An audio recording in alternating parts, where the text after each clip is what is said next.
Hello, everyone.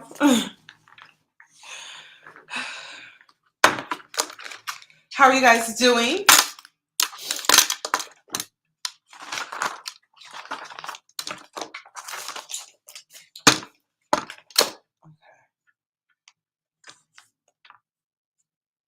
I'm going to wait to see everyone getting in here.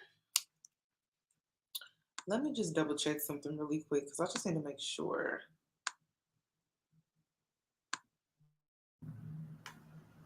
Okay. I'm just going to wait for people to come in.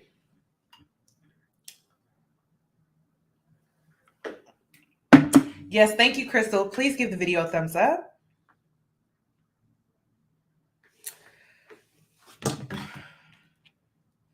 Thank you.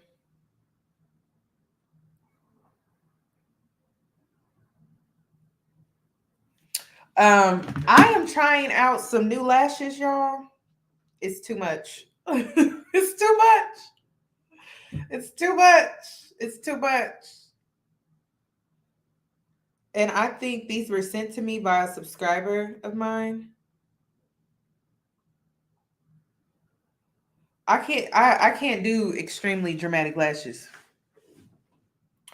I but this is my first time ever trying out like mink lashes. Oh my god, I can't. The girls be wearing these, and I'll just be like, how do y'all do it?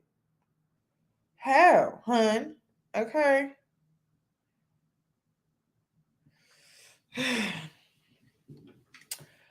It's a lot. They heavy, I'll tell you that much. They are very heavy. I like very y'all know I like to wear the iconic lashes. Those are my favorite, but these, I mean they're cute from the side. I like how they look from the side, but I don't like how they feel. They're very heavy. I don't know how girls do it. I'm like, dang, this is what it means to be bad. Gosh. I'm gonna keep it simple. I don't know about y'all, but I'm gonna go back to my lashes and I'm gonna just keep it simple. Okay, I'm not trying to fit no trends. It's just too much. It's too much work. But tonight's live, I'm your host, Yoni. This is my YouTube channel, and we're gonna be talking about growing up thick. We're gonna talk about growing up thick, the challenges, the trauma, the experiences, the phases. I really want to keep this kind of like more PG-13 ish, okay, because I do have a younger audience tuning in for this live for tonight, and I kind of want to keep it to where women of all ages can share this and experience this, because this is something that I have been talking about for years. And I felt like when I would talk about this, especially like 2015, when the BBL was like really like up and coming, it was on the rise. The things that I would say really went on deaf ears. And I have videos that I recorded of myself, and I may make those videos available on Patreon for Patreon members only. If you want to go back and look at me saying the same thing in 2015, and how now I think more women are starting to understand where I'm coming from, why I'm saying what I'm saying, because now they either got a BBL or that grown woman weight done hit, in the right places. And so now it's like men just don't even want to look at you in the face. They don't want to look at you in the face. So I know that could be a little challenging when men don't want to look at you in the face. It's just, it is, they don't see you, hun. They see everything else but you. So I know how that feels. But also, I mean, I do want to eventually do a live about being thick and how men sexually are with you in the bedroom, because that's a conversation that I want to talk about as well, because there's layers to this conversation, y'all. There's so many layers. So many layers. And I have to cover all of them. So tonight's layers, though, I want to talk about growing up thick and how that may have played on your self-esteem as a young girl, how that may have impacted your body image over the years, and how you have been maneuvering through life with the experiences that you have been, that you grew up thick. And I'm trying to think what else. Really, like overcoming the body image issue. I have body dysmorphia really, really bad. A, because I'm tall. B, because I grew up thick. And when I was growing up thick, it wasn't cool to be thick. Like it's cool today, but when I was coming up, it was not cool to be thick. It was not cool to be thick at all. It was cool to be slim or athletic built, but it was just not cool to be like quote unquote thick. And that made my childhood rough. And then it was weird because it wasn't cool to be thick, but I was sexually hyper sexualized a lot when I was a young girl. I want to say as young as 11. I think it started when I was 11 because, well, I take that back. 9, I would say 9, and then 11 was really significant for me, but it really started at 9. And I had to go through the phase of wearing older women clothes. I hated that. And that's why I want to talk about tonight the topic of growing up thick, because when I was coming up, I had to wear like old lady clothes. I was in, where was I shopping at? Gosh, what is it called? It's not old lady clothes now, but back then it was old lady clothes. Oh my gosh. It's a curvy store. It was the only curvy store that was available back then for curvy women. I can't even think of the name because I don't even shop. I don't even shop there anymore. That's what's crazy. But what is the name? I can't even think of it. Me and my mom was in there all the time. I'm in the dressing room crying because I just don't want to be there. Lane Bryant. Yes, thank you. Lane Bryant. Kato's 2. Torrid 2. I don't even shop at these places because I have so much trauma in the dressing rooms and stuff like that. It's bad. I never shopped at Ashley Stewart. I didn't start shopping at Ashley Stewart until I got older. But Lane Bryant, me and my mom would go to Lane Bryant all the time. And I felt like I always had to wear old lady clothes. And I'm like, why do I have to wear the old lady clothes? And all my friends, they would wear, the cute stuff that girls your age would typically wear. But here I am in Lane Bryant. Like I used to be so mad.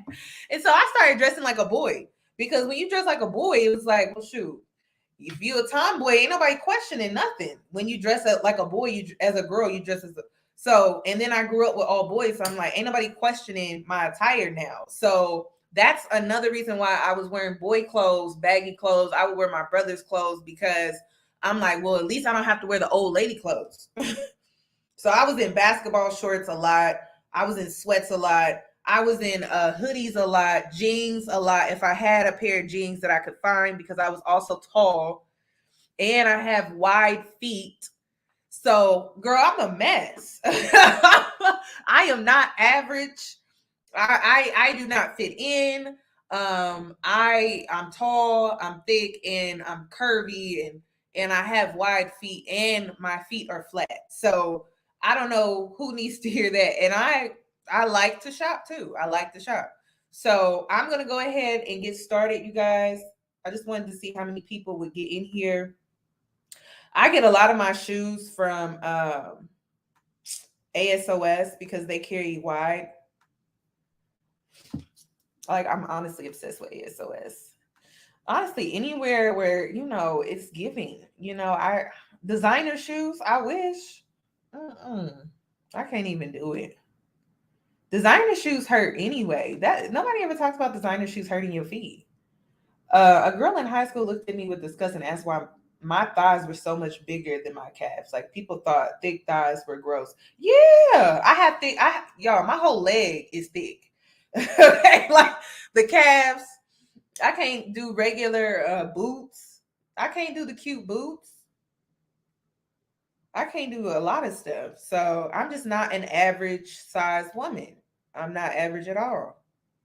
And this was something that I always had to deal with when I was younger because I'm also 5'10".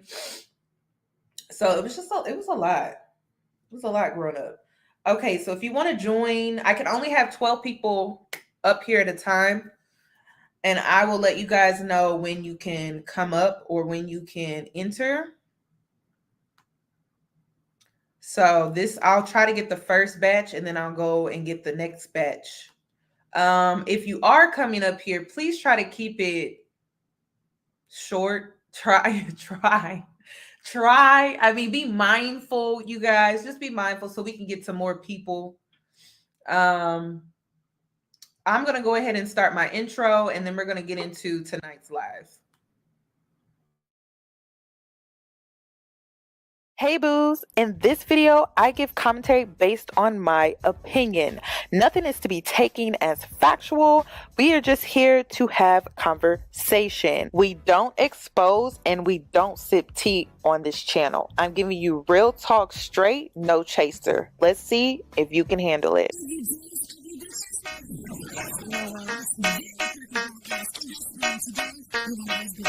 Cause I'm a boss. I haven't done anything for you to be proud of. Of course you have. You are marrying a man who can support you.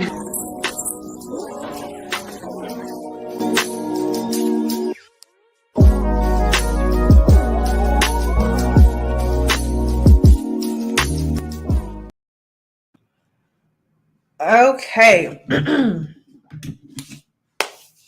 So I'm going to go ahead and bring somebody up. Oh my God, y'all. People, when I was younger, I was being scouted to be a stripper. I have a story time like that too. It's just a mess.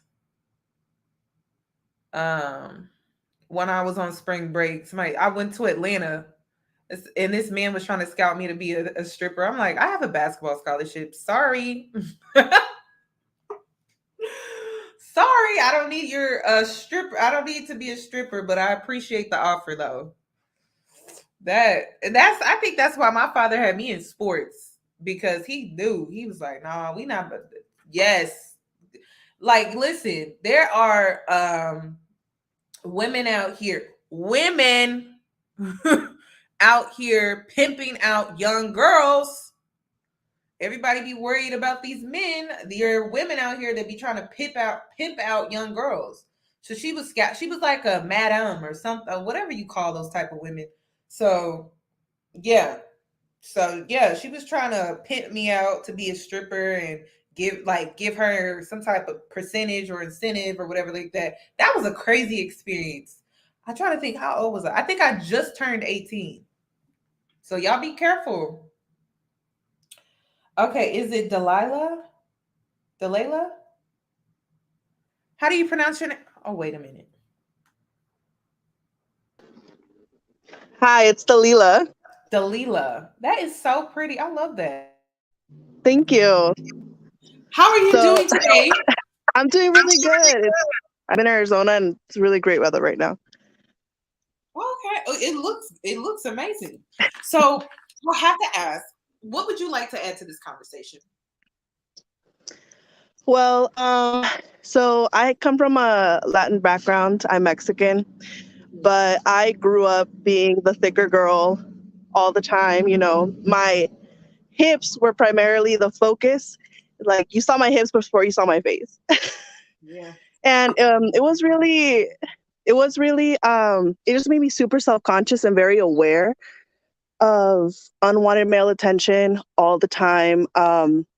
Strangely enough, like, I know that you mentioned before, that Black men typically like thicker women, and I definitely got that attention when I was younger as well. I would be washing my car, 16, and I would have men come up to me at the car wash and they would ask you, like, what's your number? And I'm like, I'm underage, sir. And they'd be like, oh, then they'd drive off. And, that's kind of how it's gone. I have a big butt as well, but it was just hard. It was a struggle. I always had to wear looser fitting clothing, and I grew up with my grandmother, so her taste was definitely a big influence on what I was allowed to wear. And it was always about covering up. And I don't know if anyone else has had this experience, but in school, you would want to wear the shorts up to mid thigh. And you see these skinny girls wearing the same thing, but who's getting dress coded? Oh my God. Me, girl. Us. Yes. Yes. All the time. And it was frustrating, but at first, like, I just really hated my body. I grew super self-conscious of it, especially because a lot of my cousins, they were a lot skinnier. It was more of like, I guess, a proportioned, ideal body type is what they had. But now, I'm just like, I have to embrace it. But when I was like, now I'm 25, but when I was coming up, I was just like, you know what, like, I'm gonna use this attention for myself, to attract the one that I want. Go ahead. How was that transition? Because I struggled with that. Like, I felt embracing my body was wrong because of the experiences that I would get. And so Yep. You thought it was your fault. I was at war with myself. And that's kind of how I developed body dysmorphia. Really, really bad, clinically diagnosed. And Wow.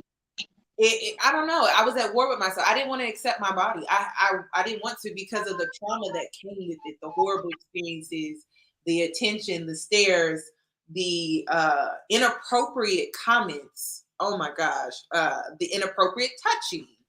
All the time.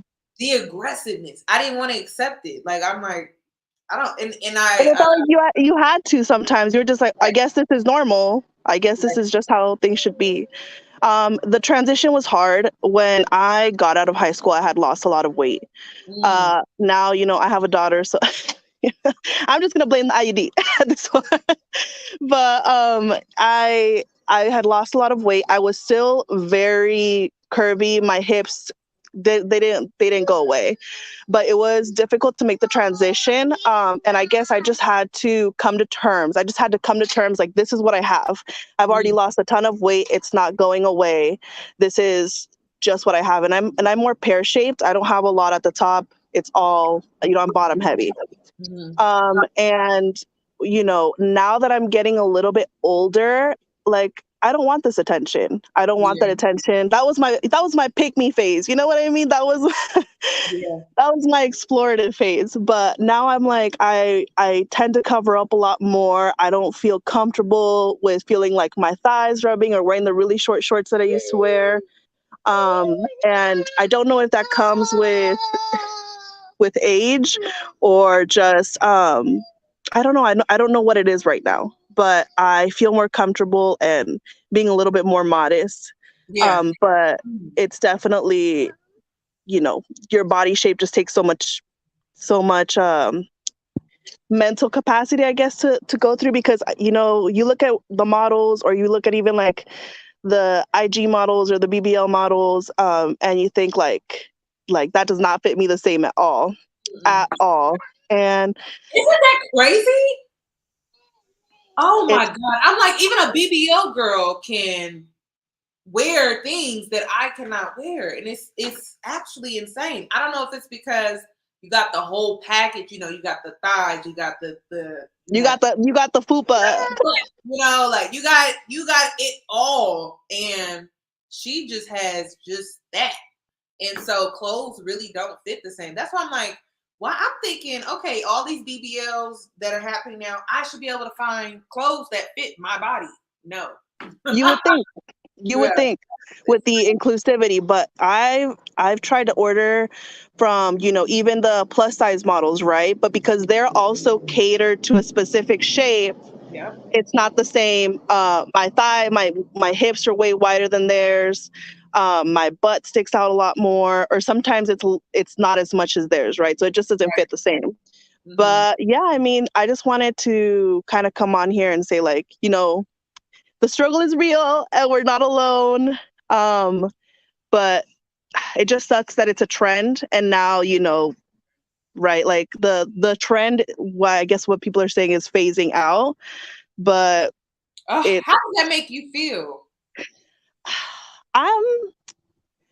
I'm just like taken aback a little bit. I'm just like, how do those things just switch up so fast? And I don't know.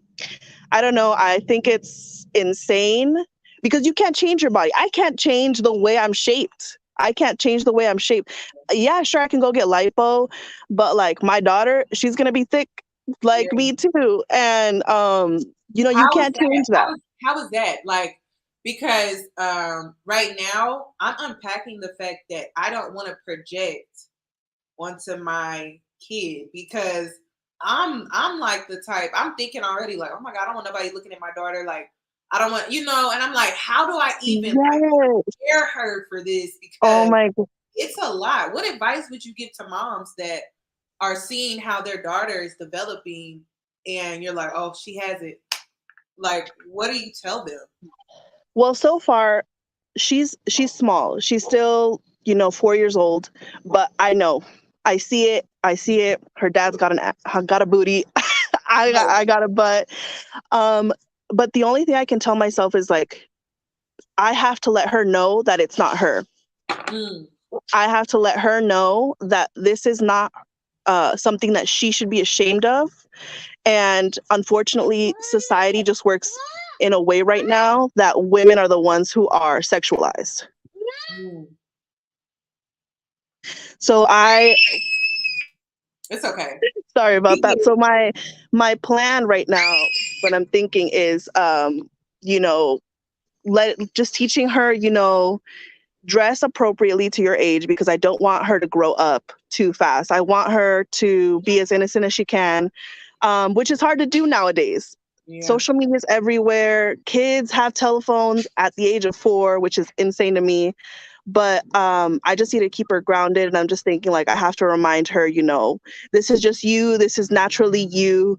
You don't have to conform by anybody's standards, and just trends change, but that doesn't mean that you should be trying to catch up to those trends either. right, And if you don't feel comfortable with the way men treat you, like, I'm not going to put you in those spaces. right, You're safe at home, and we'll try and keep you as safe in those outer spaces to your liking, but it's not your fault. You know right. what I mean? That's what I'm thinking so far. Okay. Okay. Well, thank you so much for coming up here and sharing your story and giving us advice and everything. We really do appreciate it. Yeah, thank you so much for having me on. And before I go, I just want to let you know, like, you've given me a lot of self-confidence, and you definitely opened my eyes to see my worth in a lot of situations and just looking at things differently, and just opening my eyes. So I really appreciate it. Your Thank you. voice is needed, so I love it. Thank you. Thank you. Thank you so much. Bye. Bye bye. All right. That was so sweet. Okay. Is it, I don't know how to, is it Selena? Yes, Miss Lena. Oh, I love that. That is pretty. I like how it's spelled. It's spelled differently. Thank What are you. you doing? So I am a little different. I'm pretty young. I'm Okay. 18. Okay. But I'm just like kind of like wanting only the little advice. I mean, it's not really like not saying my place, but I'm kind of scared for my sisters because Mm, they're both like pretty thick, and even like when they were like a lot younger, mm-hmm. like even since like they're like toddlers, like you could see that they were pretty like say like stocky, like you're like Mm-hmm. Right. um and everybody, like since they were really young, they always thought people always thought that they were older than Mm-hmm. what they actually were, especially since my sister, she's like ahead of the curve, like in terms of school, and like she's like intelligent, she can speak her mind, she's very outspoken and stuff like that, so people already kind of age her. Mm-hmm. Whereas I didn't get that. I wasn't like, that's not how I was always pretty small, Mm-hmm. or not like I wasn't like super like skinny, I was just like pretty small, like I was short, and then I was like the exact size like for my age, I guess. Okay. And so I didn't like I had a lot of body dysmorphia because I didn't like start, getting thicker until like 13. Okay. And so I was like, where are all these stretch marks coming from? Where's all this coming from? And then I was like A cup. I was still pretty small. I was still wearing like smaller sizes. And then sophomore year, I was like, I went from like an A to like a C, a full C.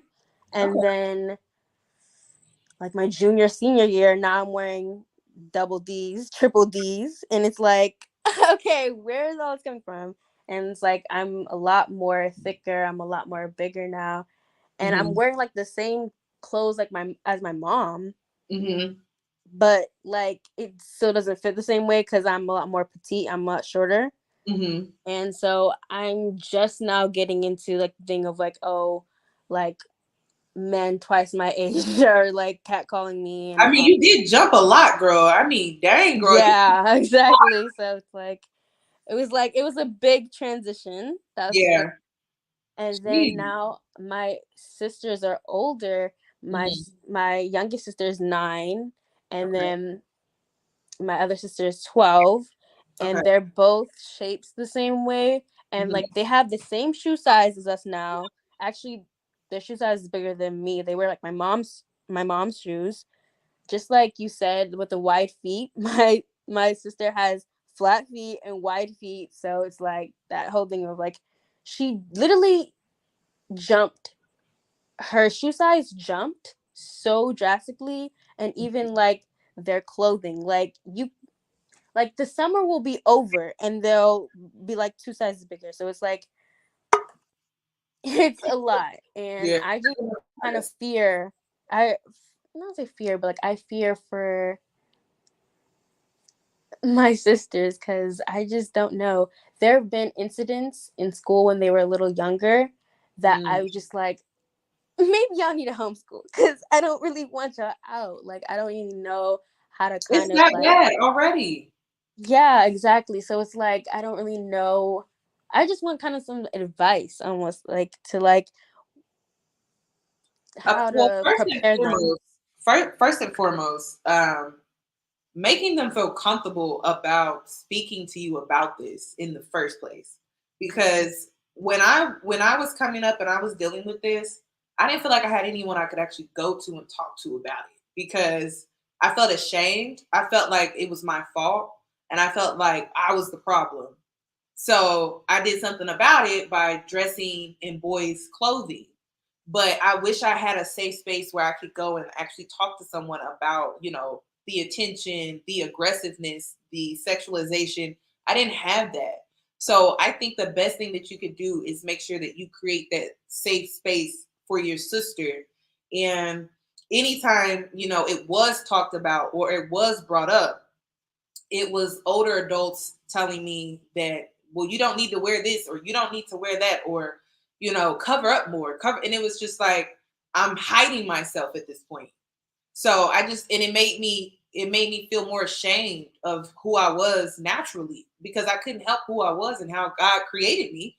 So I just feel like really zero in on making that safe space, going to them and letting them know, like, hey, you can come to me and you can talk to me about these things. If something or someone, or if you had a bad experience happen to you, you can come to me, you can talk to me about it.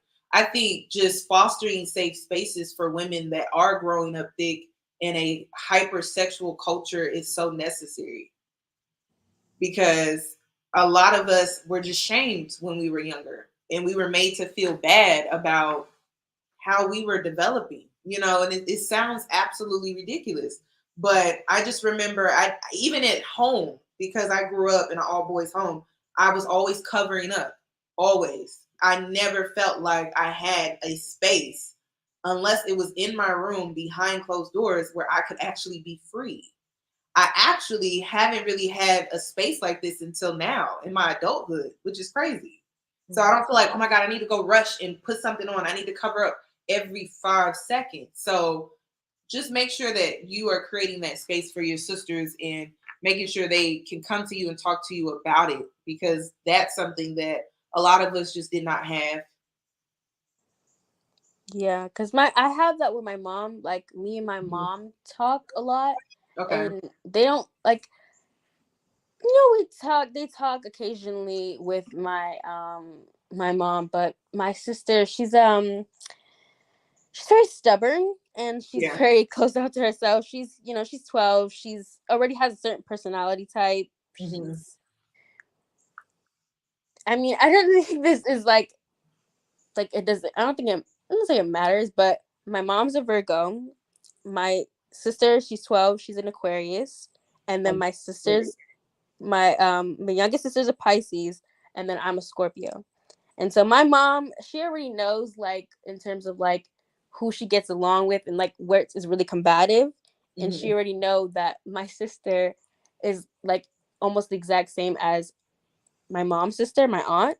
Mm-hmm. And so it's like she's very stubborn in terms of talking with them. So I understand, like I get that. Like I try to have to kind of, I don't know how I'm gonna do it, but I'll try and talk to them because my I mom, think she has it's the same thing. She grew up like how my sisters are. She mm-hmm. was always thicker since she was a lot younger, so she has experience and she talks to me about it, but I don't really have that. I would just create an open door policy with your sister.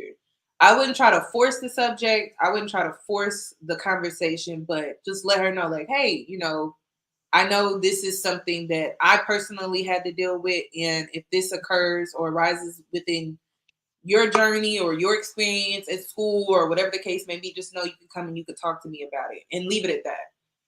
Because when you pry, I feel like sometimes it doesn't make them feel comfortable. But when you just leave it open, like here, it's just an open door policy type of situation, I think she will come to you regarding certain things, even certain things that she may not even feel comfortable talking about with your mom or with you guys' mom. So I would just leave it open for her to be able to have that outlet and just leave it at that. Okay. Thank you so much. You're welcome. You enjoy the rest of your day. You too. All right. Bye bye. The Nigerian princess, you were up next, sis. Hi, Yoni. It's How nice are to you? meet you. I'm really nervous, so I'm gonna try. Oh no, Um, you're fine. Take your time. so I would say that, you know, I do appreciate you and your channel because I feel like it's helped me a lot and stand firm in a lot of the way that I think in my mentality. And I love that you are a thick girl because I feel like this conversation is so needed. Um, I'm the only one that's thick in my family. My mom didn't get thicker till she had children. So I Mm-hmm. kind of had to go through all of this experience by myself. Mm-hmm. Um, my family is also Nigerian and we're also Christian. So I got a lot of stuff for being a thick girl on that end. I didn't really know I was thick at all, really, till was like in a fifth grade. And I had some boys at school, like basically, talking about me and my body. Mm-hmm. Um, Same thing kind of happened in high school again, and I had an older brother who basically defended me, Mm-hmm. and it got physical because of it. Oh wow. Um, and the same thing with like a lot of unwanted attention, like walking through the city, the streets, everywhere. I've had people like that I don't, you know, very cowardly, like slap my ass, and like leave, like being caught off guard with that. Mm-hmm. Um, Even like with the whole weight thing, like weight being like really difficult. Like even now, I'm still not at my goal weight, Mm-hmm. and I've always been kind of considered, obese based on like my weight, Mm-hmm. um, because of the way that my body is, and Are you going according to European weight charts? I mean, yeah, pretty much the Western thing, like Mm-hmm. based on height and weight. So And like I'm how's that make you feel as like I got that. I've been getting that since I was like, in the fourth grade. And I really hate my doctor for saying stuff like that to me mm-hmm. because he would be like, oh, you need to be active. You need to do this and do that. And like, granted, yes, I did play sports, but it's like, I feel like I would have had a better time if I didn't also have my doctor mentioning my weight to me and stuff like that, and how I was basically considered obese. Like, it made me feel different from other people, even though, like, when I was younger, my weight didn't actually show. Like, I would tell people my weight, and they would be like, "Really?" What? Yeah. Yeah. So, you know what? That is actually very interesting that you bring that up, because I think I've been overweight since fifth or fourth grade. Mhm. And I was always like, the size never matched the scale, if that makes sense. Like, I think I was like Yeah. I think I was wearing extra small shirts, and I was still considered overweight Wow. in the sixth grade, fifth grade, some crazy like that. And so, but Mhm. when I would go to the doctor, they would be concerned about my weight, but I'm just like, I'm in an extra small shirt. Like, extra Yeah. small. Like, I mean, at the time, I don't even think they were making double X small at the time, because I wasn't top heavy at all. I was just very Mhm. bottom heavy. And in Mhm. fifth grade, I could still wear an extra small shirt, but the scale was saying otherwise. Yeah. So how was that, like, growing up and dealing with those awkward doctor visits where it's a white doctor. Let's be Mhm. clear. It's or a It was doctor. actually a Nigerian doctor. It was. Yeah. I went to a Nigerian doctor during my childhood, and I feel like, I don't know, I really hate it because I feel like, you know, the rest of the world was treating me a certain way, but it's like, when you're that young, sometimes you're naive to it, like, you don't really realize it till you look back. But I felt Mhm, like at the doctor's, he emphasized it even more because he was speaking to me directly about it constantly. mhm. Uh, but yeah, and I Yeah, feel like, like, no one talks about the weight charts. Like, mhm, everyone talks about hair texture, colorism, but what about the weight charts? Because the weight mhm, charts, they don't match us all. They they don't. And it's They like, don't. especially as a Black girl, No. like, a lot of us just come out naturally thicker. Like, that's Mhm. just how it is. Even if they're slim, like, I know a lot of women who are slim, but they also still have very fat, behinds. Like, Right. that's just how a lot of us are built. Um, and like, even with like the whole church thing, I feel like, I mean, most people would say like I'm a shy or introvert or a quiet person, but I would get judged a lot of times by adults just basically thinking I was a hoe just because of my body. And it's like, Right. I don't even do anything. Like, to this day, I'm still a virgin. Like, you know Oh what my I'm God. How old are you? I'm 22. And see, and that was another reason why I waited as long as I did, because I mean, people were on me at like 9. So I Yeah. didn't feel comfortable having sex. Like, that's just my personal experience. I didn't feel comfortable having sex because I didn't trust people. I felt like, I mean, when people are hyper aggressive with you sexually at 9, I Yeah. waited until I was 27, because I didn't trust anybody. Like, everybody was saying the same thing. And there was this I had one experience where I overheard a group of guys, or no. A male friend told me how he overheard a group of guys make a bet to Oh my God. smash me. And I'm like, "Oh, really?" And this is me freshman year on college. And I'm like, "Oh, really? That's interesting. Like, I Mhm. never had sex before. Like, that's crazy." And they marked me as easy because of how I was built. But the whole time, I'm like, I haven't even experimented with anything sexually with another Exactly. person.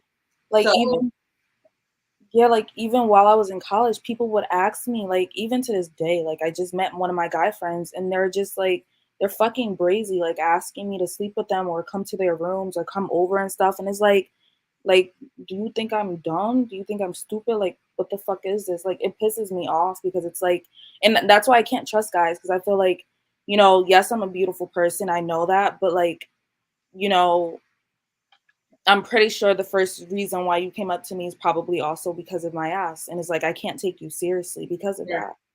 right, But, yeah, like, even to this day, I just, like, left my church, but, like, they complain about the woman, like, I'm in a choir, they complain about the clothes we wear all the time, and it's like, it's not our fault that a lot of us have big behinds, like, we can't hide it, you know? Like, most things are gonna seem more snug and tight on us, like, even if we wore pants, loose pants, I'm sorry, my ass still shows, like, and the crazy thing about it, though, was that the last, like, dress code talk we had with, like, the pastor's wife, she basically said like 2 men, grown adult men, came to her and basically complained about our clothes. And I'm like, literally, I'm 22 and the rest of the girls are like younger than me.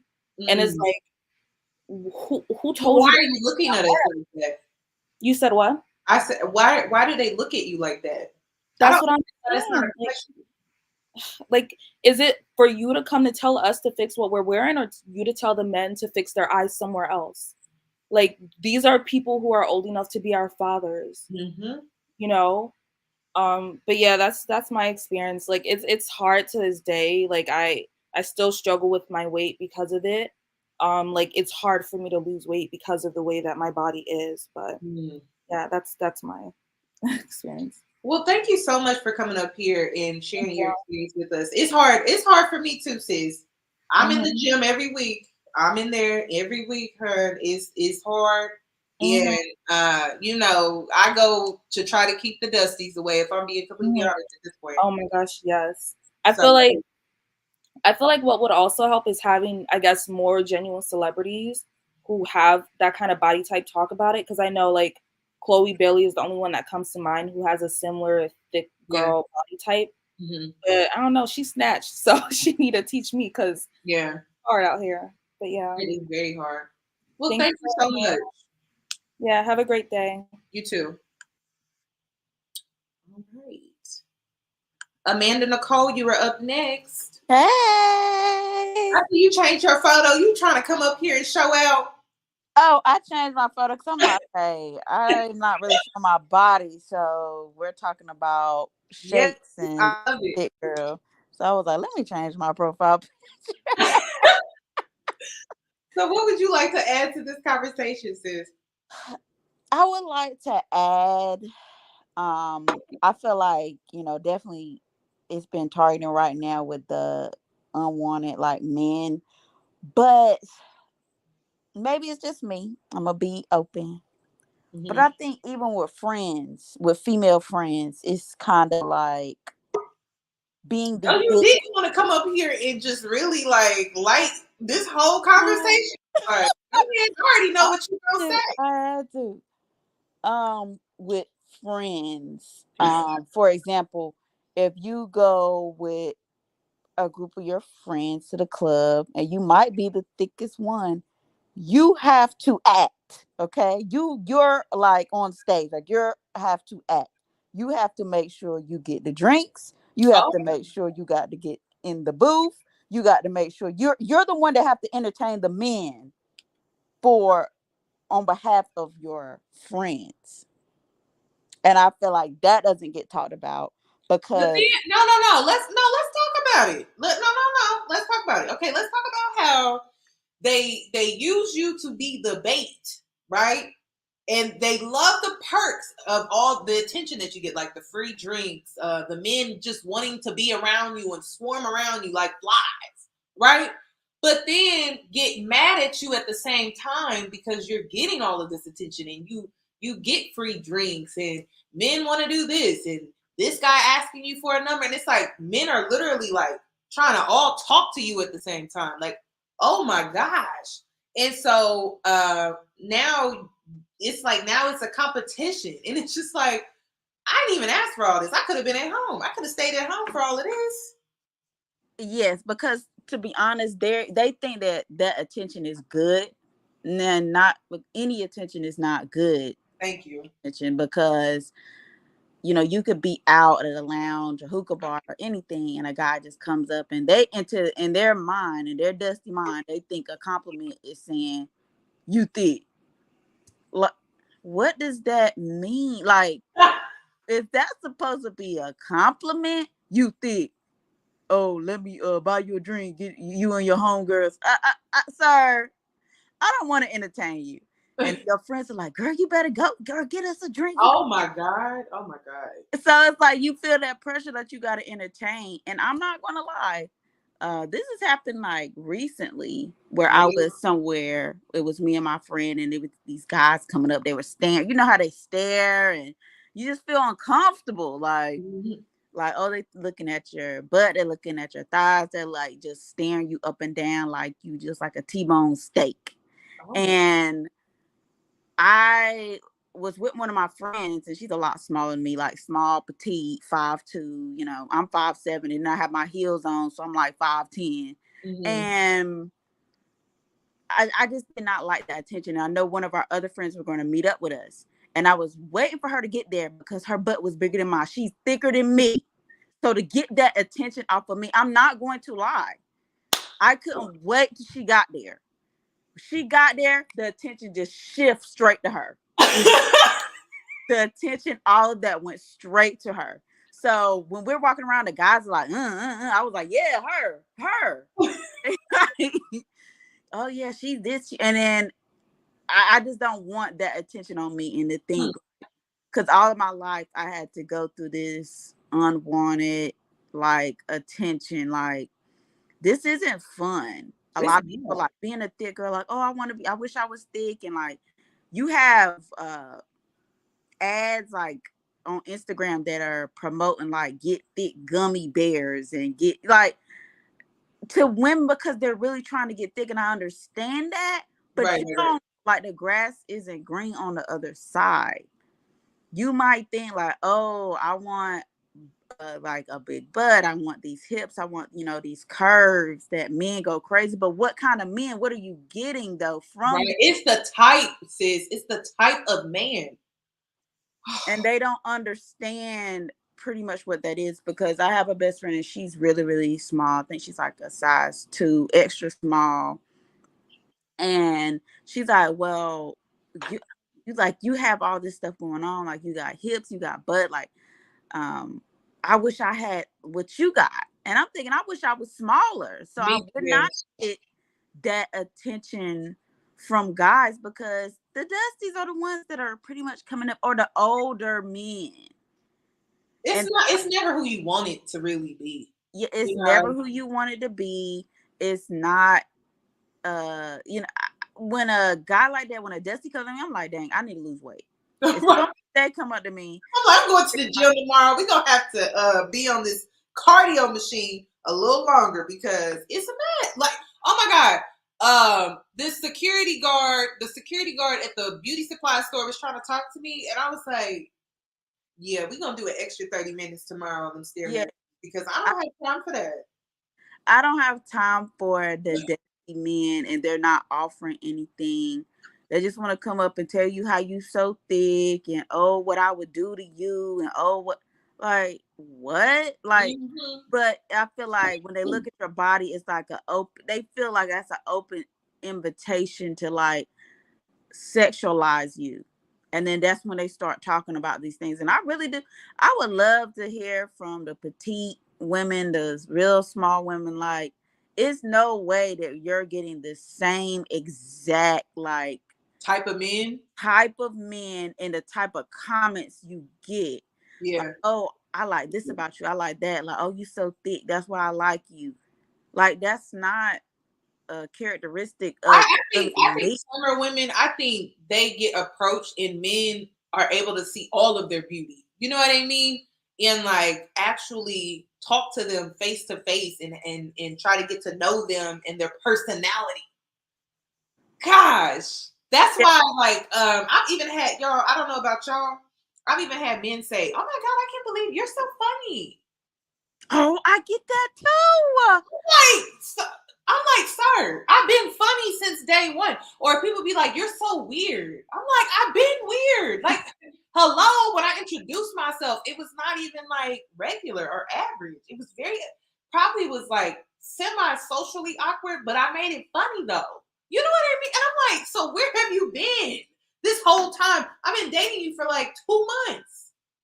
They only see like a fantasy. Like a fantasy, like you're the fantasy girl. You're not the girl that they kind of take seriously. It's a mess. Kind of like you're a fantasy. It's like, oh, you're the thick girl. To them, like just being a thick girl, you're like an IG girl. Like you're their own personal IG model to themselves. But they're not trying to offer anything else. No, really relationship. No, like they're not trying to do anything other than just sexualize you. And I feel like if I was younger when I was 20, 21, and someone would have really told me about this, I think I would have kind of moved differently. Yeah. Than how I was kind of moving. Like first you like you get the attention and you might think like, oh my gosh, like, you know, I'm getting attention really from guys because I was a late bloomer. So when you're getting that attention, like any attention at that time you think is good attention, but and then you start getting the dusties. Like I mean the story I told the other day, you start getting the dusties, the men that really don't have anything going on. And I did realize when I lost weight, the men started changing. When I started to lose weight, the quality of the men started changing. Yeah, the bigger they pockets got too. Yes, and they're willing to do stuff for you in a certain way that I didn't experience when I was more heavy set or bigger. But growing up, I've always been pretty much a thick girl. My mom, I couldn't talk to my mom about it. I didn't have that open space to talk to my mom about it. My mom is a size 0. She's short. She's really petite. I'm shaped like on my father's side of the family. Same. So to my mom, she thinking that I'm just so thick and I'm so like big pretty much. And on my father's side, I'm the smallest one. So it's like I was like in a limbo. I didn't know what I was. I didn't know how to kind of navigate. And even being in limbo, you could say like if you lose weight, because I don't even know anymore what's plus size. I don't know what that means anymore. Because a lot of girls that may be a size 18 or 20, to me being a size 12, 14, they think, oh, well, you're not really plus size. And then I go in the regular stores and I can't fit anything. They only go to size 10. So it's like you don't really know where you fit as a thick girl. You like thick now is like you could be any type of size. So that's another question I was going to ask. What is thick anymore? Like what's the size? It's not like a standard, like this is thick. It just feels like I don't even know because I'm like I feel like thick girls, we're like the juniors. Yeah. We're junior. It's like a weird size. And that was another thing.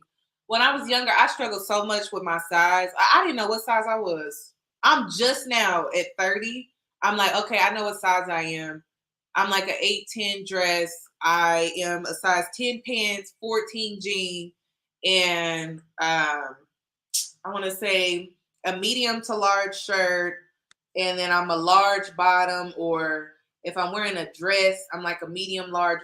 It took me forever. And then if I tell you my size and then I tell you my weight, I weigh over 200 something pounds.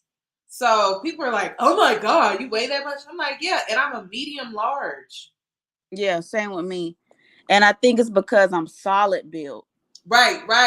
I don't even know what that even means, but I know what it means, if that makes sense. I know what it means because someone it was on Instagram. Someone did like a comparison with somebody that's like more like is it body composition? Is it what? Is it body composition? To an extent, but it's just how your body stores fat. So it was one where someone was more like, I guess, fluffy, and then someone that's made a solid build. And the two people they showed, they were the same exact weight, but the one that was solid, she looked smaller, just because her body is made. Oh, muscle. So it's muscle then. Yes. So for example, I know when I lost weight initially, I lost 55 pounds. I wasn't like saggy at all. Right. You can meet people that lose 20 pounds and they're like sagging all over the place. I lost all that weight and I didn't like have that type of, I still had stretch marks and stuff like that, but I wasn't like real saggy. So, cause I'm solid built. So when you say like, oh, I'm 200 pounds, they're like, what? Like how you wearing a size medium? Or even if I tell someone my size, I'm like, I can wear extra large. No, you're a medium. You're this, you're that. And I'm like, how you gonna tell me my size? Like, do you want to check like my shirt right now, my dress right now to check my size? Like that's the size I am. Right. And it's just like I said, it's a limbo effect with that. We already talked about with the friends, because the friends are going to try to I I mean, I understand it. You're out and they see you. You better make sure we get some drinks. You better make sure, It's like a because you are the thicker girl. So, you have like a reputation to uphold when you going out into the nightlife. I'll say that. And then with the men, I would say I probably really noticed that I was thick probably in high school. And a particular time my dad was running around with me I was trying to get a job. I was 16. And I went into this KFC. I had my job application and it sound I already know what you're gonna say because I worked at Wendy's as my first job, and girl, it was a hot mess. and this man was beside me. He saw I had my job application. And he was like, "Oh, you about to work in here. I'm about to be here every day." And I turned around and I told him, "I'm 16." And he got so nervous. I think he got in the back of the line at KFC because he was so embarrassed. Like, you're trying to talk to me. I'm 16 years old. Or the embarrassment of like a teacher or something telling you what you can wear, like in front of everyone. I was like in front of everyone in the hallway. And this teacher comes up to me, and he had a ruler. He had a ruler. And I had some shorts on. He was like, "Oh, you can't wear those shorts. That's inappropriate." And then trying to put the ruler to my shorts. And at the same time, it was this white girl that just walked past, real skinny, short shorts. She had like Daisy Oh, Duke girl, I shorts. know. And I said, her shorts are shorter than mine, but you're calling me out. Right. So he was like, "Well, I'm going to give you a warning. Don't wear those shorts again." Again, in front of everyone, my friends were just like, "Why would he do that again?" Because when you're the thicker girl, they want to tell you the things you can wear and what you can't wear, and it's not fair. Yeah. And you I just used to kill my self-esteem. yeah, and you have to embrace, who you are. Because back then in high school, it wasn't thick. Like, I was fat.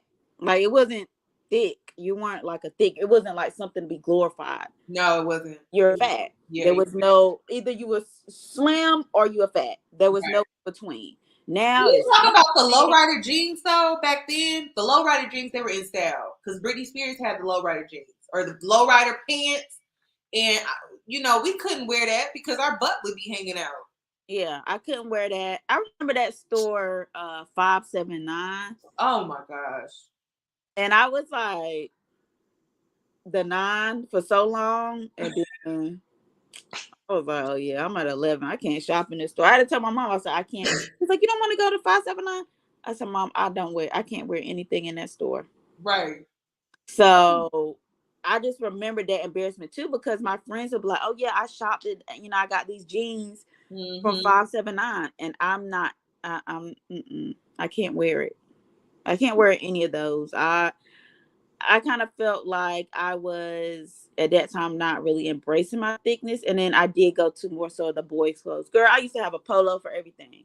Right. I used to have jeans and a polo, collared polo on. It would be Oh, wait. No, but I think I was in like 8th grade.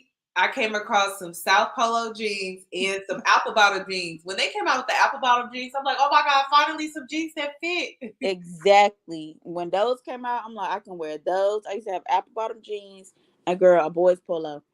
But sometimes it would be girls. I would have a pink one, like a Ralph Lauren polo. That was my style because I didn't want to wear a skirt, kept riding up. Didn't want to wear a dress, kept riding up. And I was a kid that was going to church too. And you had to wear the slips. You had to wear, a longer type of dress. Can't be too tight. And then if it is, you don't want to start upsetting the mothers at the church. And Oh my it's just, God. it can get stressful. I would say that to any young girl right now that is thick, that's listening. You do have to embrace yourself. Don't get discouraged. Don't let these men try to, say whatever to you, because they're not going to be trying to take you seriously. They just want to uphold this fantasy world. Right. And you're going to be alone. Or don't get mad either. Don't get mad when you see these guys, even in high school, college, these athletes or whatever. They want to talk to you on the low. And you see their girlfriend or the Right. girl they've been dating and they're skinny as a pole, no shape, but they want to talk to you because, oh, you're so thick and you're so this, and I like curvy girls. You like curvy girls, but all your ex-girlfriends, the girl that you're probably the popular girl you want to be with, they're skinny. They're Right. not thick. So first of all, don't talk to those guys because they're not trying to take you seriously.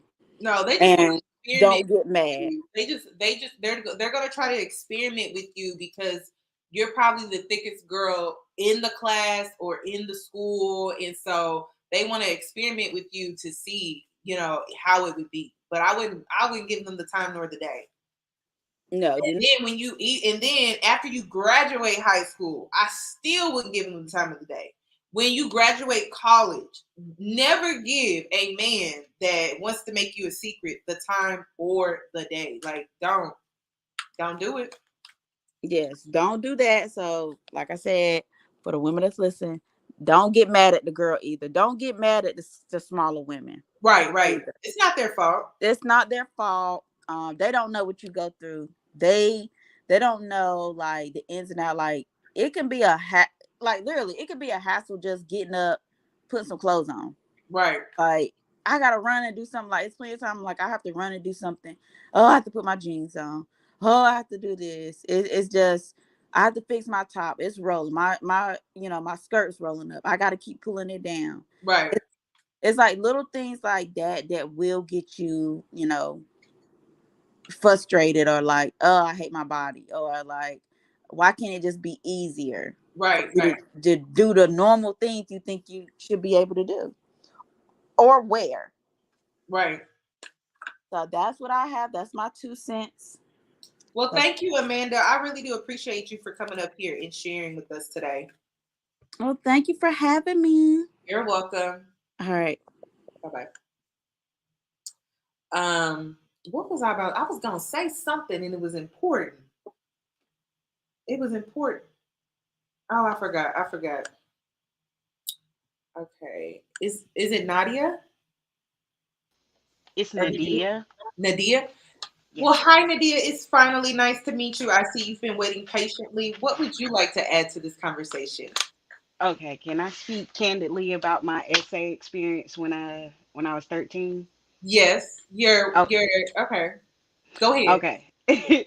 Let me give you a little background. So, when I was in fifth grade, I began to develop. I had a B cup in the fifth grade, and the girls in my class would like tease me and say, "You stuff your bra," and I'm like, "What is that? Like, what am I stuffing my bra with?" They was like socks or paper. I'm like, no, this is me. Right. And they would tease me, and like it was just it was hard because like I'm just like I don't understand, like this is my body, like why are you mad at what my body's doing? I'm only in the fifth grade. I'm Right. 10 years old with B cups, like. So anyway, sixth grade, seventh grade, I'm continuing to develop. It wasn't until the summer before high school. I was 13. I was hanging out with my friends and we wanted to go ride bikes. And I have a sister, so we went to go get her. So I took my sister bike and then we needed another bike. Mm-hmm. So it was this guy in the neighborhood that had a bike, and they were like, of course, they're gonna send me to go get the bike because the way I look, and of course, he's gonna tell me, yeah. So I go, and I don't know this guy. I just know he's a guy in the neighborhood. Right. So I go to his house and knock on the door. They're standing outside, and he was like, yeah, you can get my bike. So I go into the house, and I just go in, and I'm like standing there. He's getting the bike off of the balcony. And then like, so he gets the bike and he just sits it down and he was like, so what you gonna do for me? And I'm like, I just want the bike. If you don't want me to have a bike, I'll just leave. And Right. he pulls out his penis and he's trying to get me to touch it. He's like, just touch it. I just want you to touch it. I'm 13. I don't know how old he was, but I'm assuming he was older than me because he was already in high school. And Mm-hmm. he's just like, touch it, just touch it, just touch it. And I'm like, no. And like, I'm visibly getting upset. I'm trying to leave. He's grabbing my hand, trying to just get me to touch it. And I'm just like, I'm shaking. I don't know what to do. I'm like, I don't want the bike. And he's just like, no, just touch it. It's gonna be okay. And I'm just shaking and scared. And then like he finally puts it away and was like, just take the bike. And I'm just like, so mind you, my friend and her little sister are outside. So I come out with the bike and I'm just mad. And she was like, damn, what took you so long? What was you in there doing? Because they assumed because the way I looked that I was already giving head and just being loose, like and stuff Right, like that. right, So I'm just like, damn, my own friend don't even, it's not even concerned that I was basically just sexually assaulted. Like, I'm right, sorry. I know we can't say that word. I'm right, sorry. But yeah, like, and I'm 13. Granted, that wasn't even the first time I was essayed. Um, but like I I was, think too. yeah. So like I feel like a lot of my teenage years, I was just assaulted, like Yeah, just a lot. over and over and over by different guys, and they would try to sexually intimidate me because they knew I was young and they wanted me because they knew I was a virgin. So like they was just trying to basically talk me out my pants. Right. And it was from dudes that was my age on up to dudes that were seniors Yeah. trying to talk me out of my 13-year-old pants. And Wow. it just made me feel very insecure about my body. I didn't want to show it off. I have a nice body. Right. Student athlete, so like yeah, I wanted to show it off, but like my aunt would give me clothes to like accentuate my curves. She was like, you look nice, and like she bought me this purple Really. dress. It was like a athletic dress, so it was fitting all my curves nicely. I never wore it Right. because I was so scared of who was going to try to come on to me next, who was going Right. to Right. try to Right. sexually intimidate me, who was going to get me in the put me in the corner. And that's why I felt really bad for like Kiki Palmer when she had Yeah. came out and she was Yeah. talking about her experience of being Yes. sexually intimidated. And I was like, I felt sorry for her because I was like, I know what that's like. Because Right. people like I grew up in a small town in the South, so people literally wait on you to grow up. They watch you grow up, and then they'll come. I've been seeing you all grown up now, and it's Right. just Right. like it's just sad and it hurts because like it just put me in this place of like I always felt like it was my fault, and it's like maybe I shouldn't wear these short skirts, maybe I should, because like I would want to wear the teen clothes because I Right. could fit Right. them, but it was just like every time somebody would do this, somebody would do that, and then it took me so long to like get out of that, trying to dress modest. And I mean like I don't dress so modest now, but that's because I don't care. I'm like, Right. you're going to get whatever I feel like wearing. If I feel like dressing modest, I'm going to dress modest. But if I don't, I'm not. And it was just like, it was a lot. And it scarred me. Yeah. It scarred me so Girl, much. you got me over here getting emotional under these big lashes because I know I like that story. Like, oh my god, I know. Like, I had a basketball coach, so it was just. It's a lot, y'all. Like, it's a lot. Like, I know we've been up here joking and stuff like that, but like some of these experiences, you just remember being that kid and you remember being scared and you remember it was wrong, but you couldn't. It's almost like you didn't have a voice because you felt like you were wrong, and so you silenced yourself thinking that I would get in trouble. Well, every time I felt like I put myself in that situation, and Right. that's why I felt like it was my fault, because it was like I didn't have to go get that bike, but I did. And then like the other times, it was like I didn't have to be sitting around with these group of guys, because like I like hanging out with dudes. I had like some male friends, but like that's because I know how to hold my own now. But back then, I'm just like I'm hanging with the guys, not Right. Right. realizing that they all plotting on me to see Right. who get it first. And Right. I'm just like, I'm just hanging with the guys. We having fun. We talking, shooting the breeze, just chilling. No, Right. every single one of them was plotting on me. And like every time one of them would get me along, they would try me. And Right. I'm just like, damn, I thought we was all cool. I thought we was Cool. Right. friends. I thought we was. Nope, every single one of them. But what hurt the most is the girls, like, getting mad at you like it's like it's your fault, like you the one Yeah. attracting out. Like I'm just like, man, I don't want this, I don't want them, I don't like this. And then like the whole older guy thing, like it was just that been happening to me since middle school. Like Yeah. they've been trying to get at me since middle school, and it was just weird, like especially like being 12 and they just like oh, why you look like that? Like, I'm not Yeah, doing anything. I'm just trying to right. exist, trying to get A's in school. I'm just trying to be a good kid, and y'all just it was just constant sexualization. And no matter what I wore, no matter how much I tried to dress myself down, no matter like I'm trying to hang with the boys, I'm trying to play basketball. No matter what, my butt still poking out in them shorts, so they still trying to grab. Like we I was used to have playing. men come to my basketball games just to watch me run up and down the floor. Girl, that's like when you said you didn't want to play volleyball. I 100% understood what you was talking about because them shorts. Yeah, And I know some girls in my school that played volleyball. Like, I used to cheer, so like it was like it that whole sexualization of she a cheerleader. Look at how flexible she is. She can do yeah, this, and it's like everyone just had this expectation of what they thought I was doing, and I'm like, I yeah. mean, I was a virgin up until my junior year, Hmm. and that's when I got my first serious boyfriend. So we thought we was grown and doing grown people stuff, but like it was just being a kid and just being thick and just I tried to hold on to my childhood, but it just kept getting ripped from me. Like Yeah, it's like they didn't want me to be a kid. They like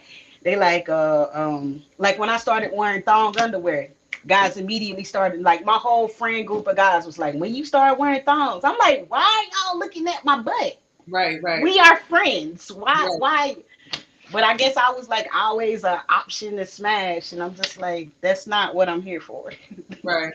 Like just trying to have genuine friendships, and I did have some genuine friendships with guys that, like, they might have liked me in the beginning, but like they was just like, nah, we just gonna be cool and we gonna be friends, and they kept it on a friendly level. But like Right. most I have guys, I have that too. That's crazy. Yeah. Well, what would most you guys, tell young girls with your experience? What advice would you give them? um, one, think about the situations that you're putting yourself in. Do you feel safe with your friend group? Because that was my thing. I had a bunch of people that wasn't my friends around me, Hmm. and I'm naturally a loner. Hmm. But like I always tried to have friends and make friends, but I'm really awkward because I was shy and I'm weird. But Or you sound and like me. well, I mean, I just accept it now. I just Right, like right. I'm weird, and if you don't like my weirdness, you Yeah, I'm like, can just not be right, around me. right, So but yeah, just be yourself. And if you want to wear that crop top, wear that crop top. Don't let somebody's comments about you ruin your self esteem and ruin your day. And just cause like from all of that essay that I went through in my teenage years, my first true adult relationship was with a narcissist. yeah, yeah. It Yeah, broke my we have soul. similar experiences. Oh my God. Yes. That's why I love watching you. And I'm like, I wish I had this in my 20s. I wish I had this when I was 18. Because if somebody would have told me the things that you was telling me, that narc would have been gone. Our Right, relationship would have ended so much earlier, but I stayed because I was comfortable and I was like, it's just a rough patch. We're gonna get over this. right, right, right. No. And then you didn't want to have to go back out into the world as a thicker woman and deal with, hey, Dating. is he Dating. genuine? You know, like, Oh my God. is Dating. he Oh genuine? Are any of these men genuine? Like, and so you stay no. with the narcissist, you know? So no, I get Yes. it. I get it. Girl, Same situation. dating as a thicker woman, it was so like it's like you said, just dusty after dusty. Like dudes were asking me out on dates, and then I get there and they not have enough to pay, or I have to go pick them up. Girl, and that's what I mean about like my standards of dudes. I wish I had you when I was younger, because my standards were Yeah, like it's higher. It's out the window.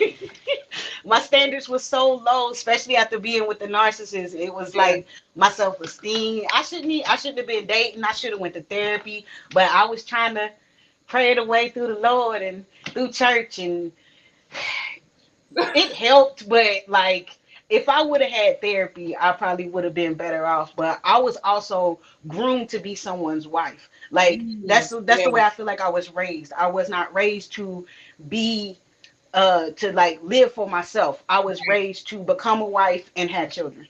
And Yeah. that's what I did. And now I'm just like, okay, I done that. Now what? Right, right, right, So now I'm 33 years old, and I'm just like, I'm doing what I feel like doing. right, I'm a great mother. I can do that on autopilot.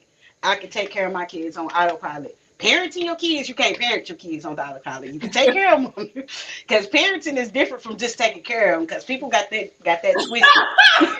I'm trying to take, cause like taking care of your kids is making sure they get a bath, making sure they get food, making sure they eat. But parenting is, what are you saying to them? How are you saying it to them? Um, are you considering their feelings? Are you apologizing after you have your human moments? Because hmm apologizing to your children is important. I apologize to my daughter all the time because she always interrupt me doing something, and like I'm just like quick to snap, snap, and I'm just like, no, that's rude, and you teaching her to be rude, and you don't want right, her to right, be rude. So like I stop what I'm doing, and I go apologize, and I was like, mommy, sorry, I apologize. You have to wait for me to speak to you, because I'm just like, I don't want my daughter, because if I'm beating her down already and right, she's only 4, right, then the world gonna beat her down even more. Then she gonna end up with a narcissist, and like, why do I want to repeat this cycle? right. And I have no idea what she's gonna look like, because Oh, you my don't do husband's family, yeah, my husband's family is petite, and in my family they're thicker, but I have a more athletic build. it. So it's just like, I don't know what she gonna look like, and I don't want her to go through the same assaults that I went through, and the Right. same uh like judgment. And I mean, people gonna say what they gonna say, but I want her self-esteem to be built so high that nobody can Tear her uh down easily. yes, Mhm. yes. And then if somebody does try to, I'm here. I'm here Right, for you right. to talk to. I'm here for you to confide in. I'm here, like, to let you know that this stuff ain't your fault, and people gonna do and say stuff to you based off of how they feel, not you. Cause people gonna be mad, and they're gonna project their hurt onto you, and I'm just be here to help you through it, because like that's the biggest thing, is just having somebody that you feel like is on your side and that's rooting for you and cheering for you.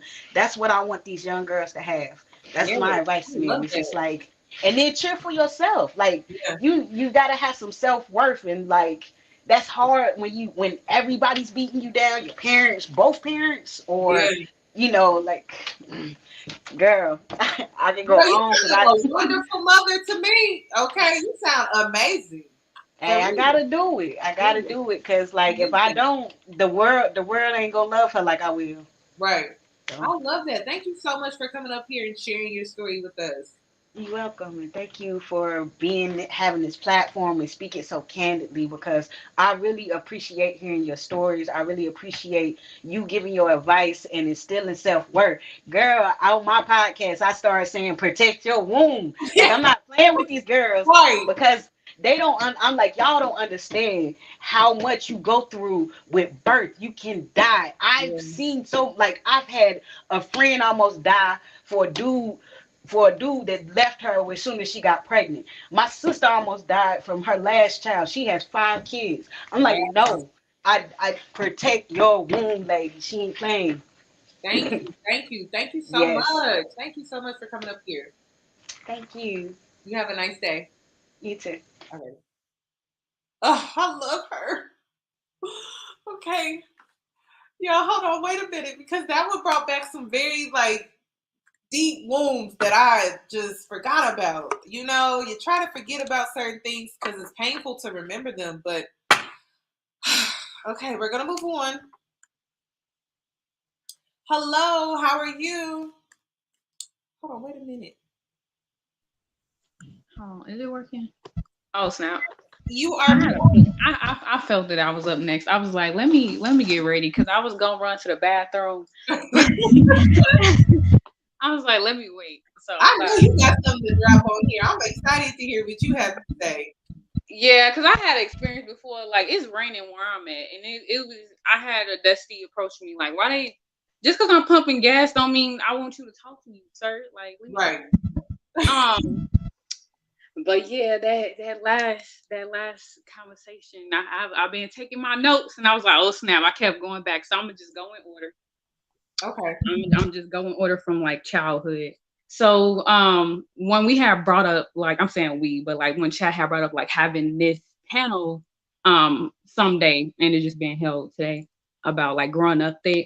So both my parents are well, they're not athletes anymore, but like coming from an athletic family that's also artsy as well was intriguing. But I felt like growing up I had to be an athlete, but I like arts, so like I'm like, no, y'all can handle that.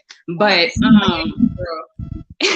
yeah, so but I remember when I first tried out for the cheer squad and stuff, they literally told me, I first started development in 3rd grade. Oh wow. And yeah, so like I literally grew a breast size every year, sometimes twice in 1 year. And that was one thing. But I remember like literally the first time I tried out, I'm trying not to cuss, but like they not basically, they straight up told me, you too big to wear our uniforms. Keep in mind at that time I was 130 something. Ooh, I know that hurt. So I was like, what? Like, what do you mean? I didn't know what to do, and I wanted to cry because then I had to go home. I got to go home to my mom, who's the head of her cheer squad throughout everything, on top of doing what she did, track and stuff. And then my father, he did football, basketball, and track and stuff, and they all were the heads or leaders of their squads. I don't know what the proper term was. So like I felt so disappointed in myself about that. All those, like, it's nothing I control. But I ended up joining, like, following tryouts. But I got picked on by the girls because I was also doing theater at the same time. And I was a lead singer on the theater squad. So like they would intentionally come to my like theater recitals and stuff like that and be like, you're not a good singer and all this other stuff. And then we'll get mad because all my guy friends, because I was also a tomboy, even though I was on a cheer squad, all my guy friends were also like the stars of all the sports teams and stuff. Because we grew up in the same neighborhood. So they would get mad about that and be like, oh, you trying to steal the attention, all the attention and stuff. Because my guy friends would be like, don't listen to them, they just hating.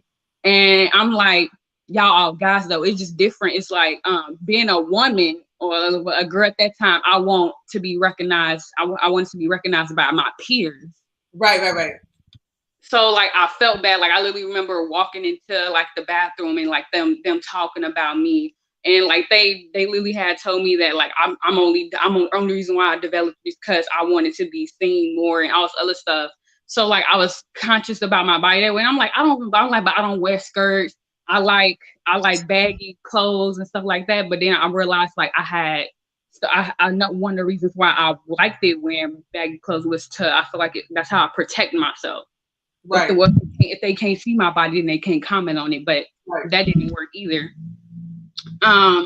So then like moving on from that, like during that time, like in 6th grade, I remember there was this guy in the neighborhood. He was like 25, 26, and he literally like followed me around for like 2 years, kept trying to like ask me on a date, like what, because he lived in the neighborhood. And like I didn't know what to do about the situation. Like I told my mom and stuff about, he's like, I'll take you out to eat, and they'd just be like, oh well, why you ain't go then? And I'm like, I'm telling you, this grown ass man is bothering me. You like, why won't you go eat? That's a free meal. Right. The fuck? I've been hungry, but I ain't that hungry. I can eat sleep for them. Like, come on now. But yeah, it actually took like the situation wasn't even handled until it took me asking her friend that lived across the street from us about the situation, and she was like, oh hell no, I'm gonna handle that because he shouldn't even be bothering you. He too grown for that.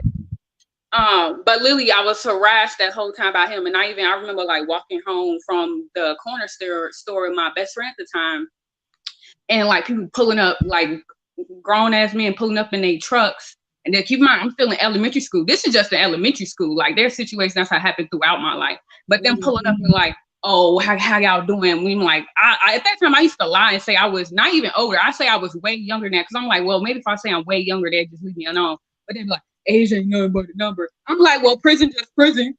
Fuck. But they did not care. And I remember I had to this one particular time, I literally had to throw my drink at them into the car for them to like finally speed off and leave us alone. Wow.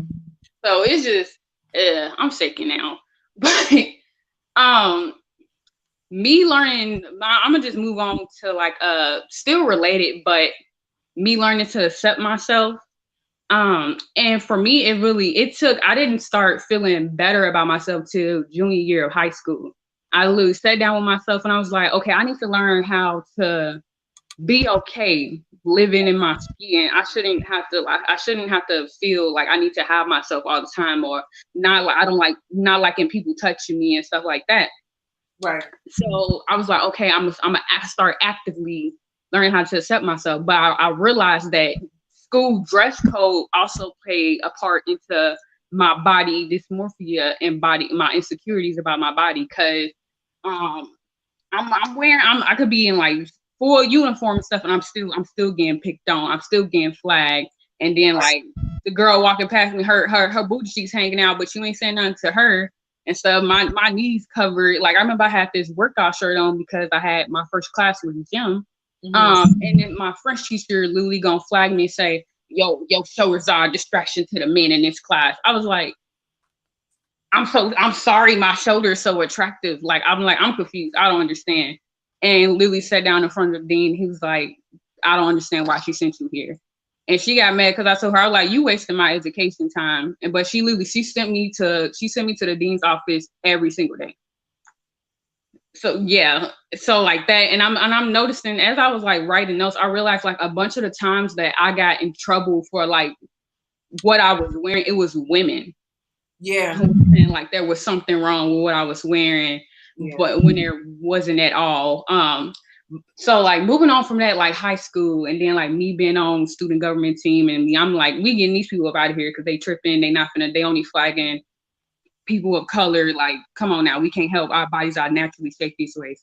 So yeah, I ended up I can't even say I ran, because they put me on, they elected me for prom queen because I told people I didn't want to go to prom. So at that point I didn't have a choice. So and this is recognizing, like speaking about knowing it could be people in your friend groups like contributing to how you see yourself as well. During this time I was like, I don't want to go out, like, but if I'm gonna go to prom, I'm gonna look good. And I already knew that. So anyway, I showed up, and I actually went out of town to get my makeup done because we had moved to the high school I went, and I didn't know nobody or trust nobody in the area. So my friend at the time, like literally first thing she said to me that night she saw me for prom was, oh, you just want me to look bad, huh? And I was like, what do you mean? I was like, you look good. Like, you look so beautiful. No, you just always, you look way better than me. You just want me to look bad. And I'm realizing now, like reflecting on this, it wasn't even a friendship, but I thought she was my friend. Like, she only felt good whenever she was putting me down. Right. And my mom had told me she was like a hater. She had been told me like cut her off, but I was naive at the time to believe that just because I had a good heart, other people would be as gracious as I am and loving, but that's not the case. So I have to did that friendship, because even when we went to breakfast and stuff like that, whenever we went out together, she was like, I don't like this. Why you giving so much attention? Why you dressed like that and stuff? Like, I didn't get it. I was just like, well, I'm wearing clothes. I don't know. And I noticed at one point I had started to self-regulate to elevate her self-esteem to the point where I just felt bad about myself. And I projected on her. Yeah. I was always like checking myself. I was like, is it something I'm doing? I was like, well, how can I make her feel better? But realizing it wasn't me, it was her. But also the topic of conversation, like talking about how parents also play a role into how you feel about yourself as a thick girl. Because I remember my mom often said to me, you should be glad for how I look, because if I had a body like yours, you couldn't tell me nothing. Like, she didn't care how I felt about myself, or I was uncomfortable with my body, because she would like to have my body. Right. I had to like it. Right. It didn't matter how I felt. and she'll like constantly talk down on me about it. And it was actually on my grandma, my mom's mother, who actually was like on my team the most and like uplifting me. And she actually like, she's a very slim woman. Like, Granny, I'm scared. I don't want to hug you too tight. I feel like you might break type of skinny. And I think on the flip end of the spectrum, like being able to understand as a slim woman, people constantly being like, you should be happy being so slim because I want a body like yours type thing. Right. But yeah, it was just a mess because like dealing with that. And then like when I went off to college, because at that time I had, keep in mind my senior year, I lost 40 pounds. Wow. Yeah, I had lost 40 pounds, but I still didn't feel like I was good enough. I had developed this unhealthy thing with exercise because I eat one cookie and I'm like, okay, I need to do 60 sit-ups, work out for at least 60 minutes type thing. But I still didn't feel like I was fit. So like now me trying to get back into exercising healthily, I'm triggered by the mindset I had at that time. Right. And then yeah, but then going off to college, and then my mom, like, I dread coming back home because she'd be like, you're not as slim as you used to be. I think you need to lose some weight and stuff like that. And then I'm like, did I gain weight? But it was muscle. Right. So I feel like I couldn't win. But then like after like in therapy now, then realize I was like, you know what? I was like, my body is my body. Don't comment on my body. I was like, you're not living how I'm living. I was like, you do you. I was like, I don't talk about your body, don't talk about mine.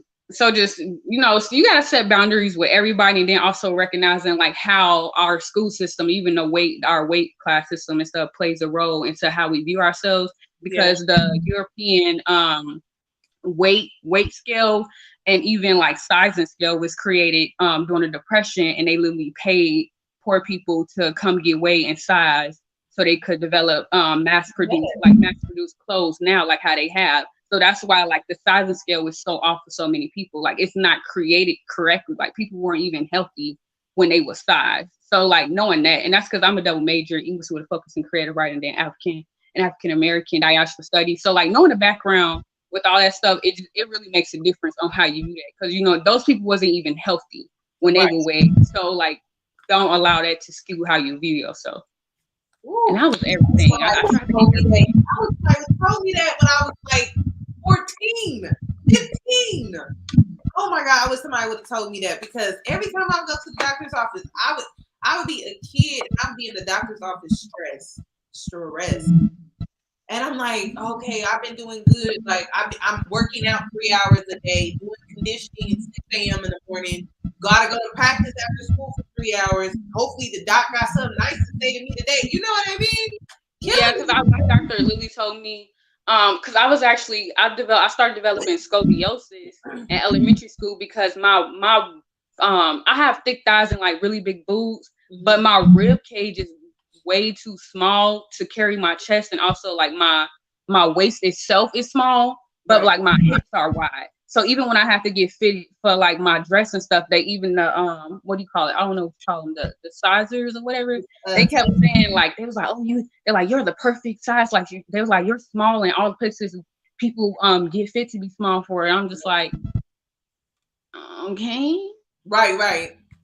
Cause yeah, I was just uncomfortable the whole time, because I'm like, there's nothing I could do about it. Meanwhile, my doctor telling me, oh, you need to gain weight to try to equal out your body, but it's remaining the same.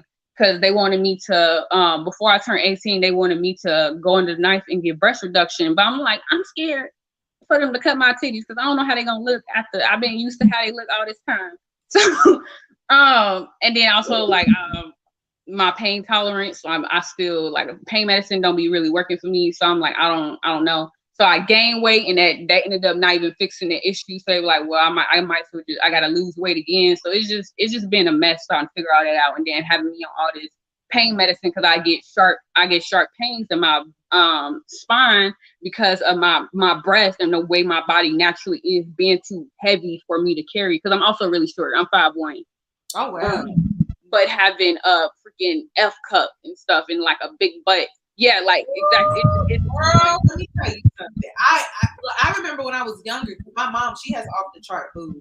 Me and her have different body types. Like she is more top heavy and she's more slim at the bottom. And so she had off the chart boobs. So I'm growing up and I'm praying to God. I'm like, God, please don't give me her boobs because I already had the butt, I already had the thighs. I'm like, please give me a break at the top because that is a lot. That is a lot. Yeah, it's too much. I used to see how my mom's bra would dig into her shoulders. You see how mine sits right on top? Hers would dig into her shoulders. And I would see how it would like leave imprints on her skin and scarring on her skin and stuff like that. And she would get the pads, but the pads would move too because they're your boobs, So I definitely understand. My aunt, she did have a breast reduction, but the doctor butchered her. I did not like how the doctor did her breast reduction. So I can understand. I'd be scared too. That's a lot. Yeah, it's a whole mess. So me, basically, I'm just figuring out. Like I've cut out meat and stuff years ago. So me just figuring out like naturally how I'm. And I'm actually am like I'm noticing as I lose weight now and gain muscle. And I think it's also part of like when you reach a certain age, your body as a woman, you just naturally starting to set into your body figuring out how it wants to be and acclimating. Right. I'm noticing now, like now I am losing some fat. I don't know what to call it, like on my chest and stuff, but I still have like my waist and stuff is still not waist. What do you call it? The bra, I think it would be your rib cage size. I'm still a 36, and it's hard to find. It's hard to find bras that matches like my cup and also my size around because they were like, well, they was like, people aren't normally this size when they have this size chest. So like by the time I get there, it'd be out. Right. No, but then it seemed like everybody is a 34, 36 double D. I'm like, God, hey, I'm like, why is it that size 14 is always out of stock? My size is very popular. Size 36, 32 double D, or no, 34, 36 double D is always out of stock. And it's like, because if I get a 36, then I can get a D cup. And for the ladies that did not know that, if I'm because of my size, I can get a D cup if it's a 36, but if it's a double D, then I can get a 34. And so those two sizes are very popular. So it's always out of stock. And I also just learned recently from a tailor because I'm also looking into just getting my undergarments just tailored for me. That your breast could fit a cup and it fit, but it won't fit correctly. Meaning like when your bra fits, it could fit you, but it should lift you. Because sometimes you get a bra that fit and it just sits there. So if it's not lifting you, it's not giving you the adequate support that you need. So oftentimes women will still get a bra because we just told to get what fit. What you can't even see my little quotations. Wait a minute. Get what fits or whatever, but not what supports you and make you feel like it's taking a weight off, even though we carrying weight technically. Right. Yeah, but that's all I have to say. Thank you, Miss Yoni. I'm gonna head out. I feel like I was talking for a bit of a long time. So you have a lovely night. I gotta finish packing. I'm moving into my house. So congratulations. Yeah, thank you. I'm you were part of the meeting. Okay, I like that. Congrats. Thank you. You're welcome. You enjoy the rest of your night. You too. Thank you so much. You're welcome. Bye-bye. Okay, Miss Nisi, you are up next. I love your name, Nisi, the Chosen. Yes, ma'am. I want to come on the camera. I'm going to come on the camera. Or is it Nisi? Yes, Nisi. It's Nisi. It's nice to meet you, sis. How are you? Oh, thank you so much for having me on your platform. Beautiful. Okay, so I have kind of the opposite of experience of everyone else. So I grew up thicker. In middle school and high school, I was 140 pounds. Mm-hmm. And so and I grew up in New York City too. So, yeah. So men in New York City do not understand the words of no, even if you tell them you're underage. They will still assume, they'll still try to talk to you even if you have a body. So when I became all through high school, I was thick until my senior year. Mm-hmm. I started dating a boyfriend and I got in a really toxic relationship. Mm-hmm. And so that caused me to lose a lot of weight. Mm-hmm. And then just from then, I just kept losing weight and losing weight and losing weight. Mm-hmm. And I'm at the point where I want to gain back that weight and be that size again. But the attention I get now, it's a lot less. than like it's a lot less when like I'm in the street and stuff like that. But you still don't get like the best pickings being a smaller size. Right. Especially in New York. Yeah. New York. It's just it. But what is the difference? So you're saying that you don't get as much attention?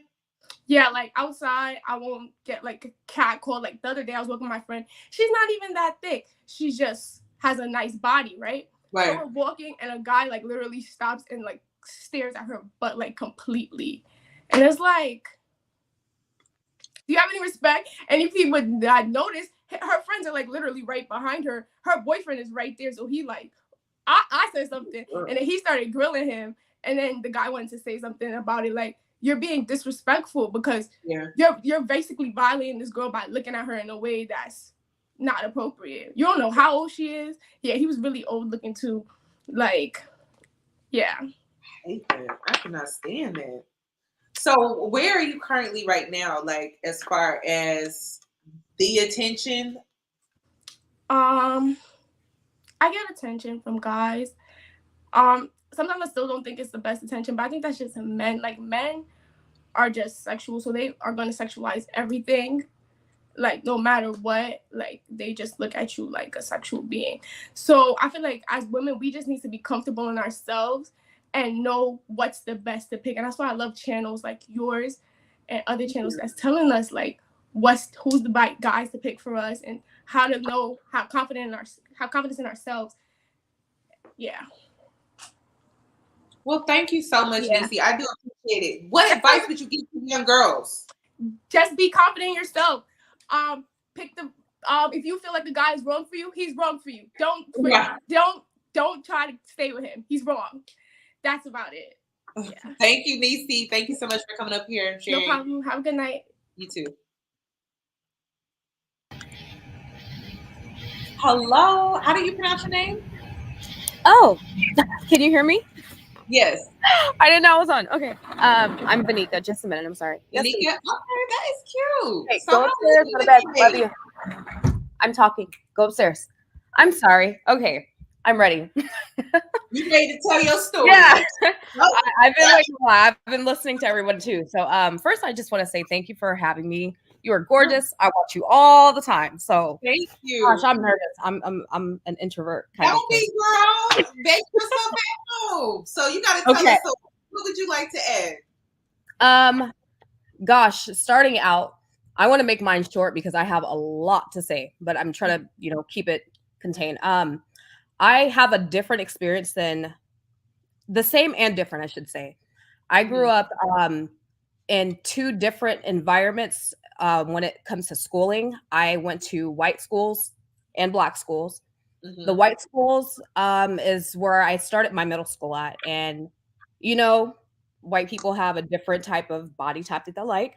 Right. And I was considered a fat girl going there. I didn't know I was thick until I was in the 7th grade when I moved to the black school. And I didn't know how to receive that attention. I didn't know if it was good or bad. And not to mention, I heard someone mentioning about friends. But what she didn't mention, what I went through, is that I found out that my friends weren't really my friends because they were actually jealous of me. But I didn't know why. I had no idea why. Mm-hmm. I had a really bad upbringing as well when it comes to my mom, I should say. Very abusive. And I got a lot of, I don't even know how you would say it. Like, she talked down on me a lot. And she was married like 4 or 5 times. I can't remember. I don't talk to her anymore, but she would say little comments that I wasn't aware of, like the way I dress. I'm a kid. I don't know that I have a big butt and, hips and all that stuff. But she would say little things, and to the point of where she would say stuff like, "Oh, you're trying to do this to take my man," type of deal. If that, yeah. And this, I was like 11, 12, somewhere on there, I think. Mm-hmm. So I didn't understand, With that, it did like bring down my confidence, not only in the way that I look, but how I dress and knowing that it was okay for me to, just be a normal kid. And I'm saying the kid, I was literally a kid. I'm 35 now. I have a 10, 13, and 15-year-old.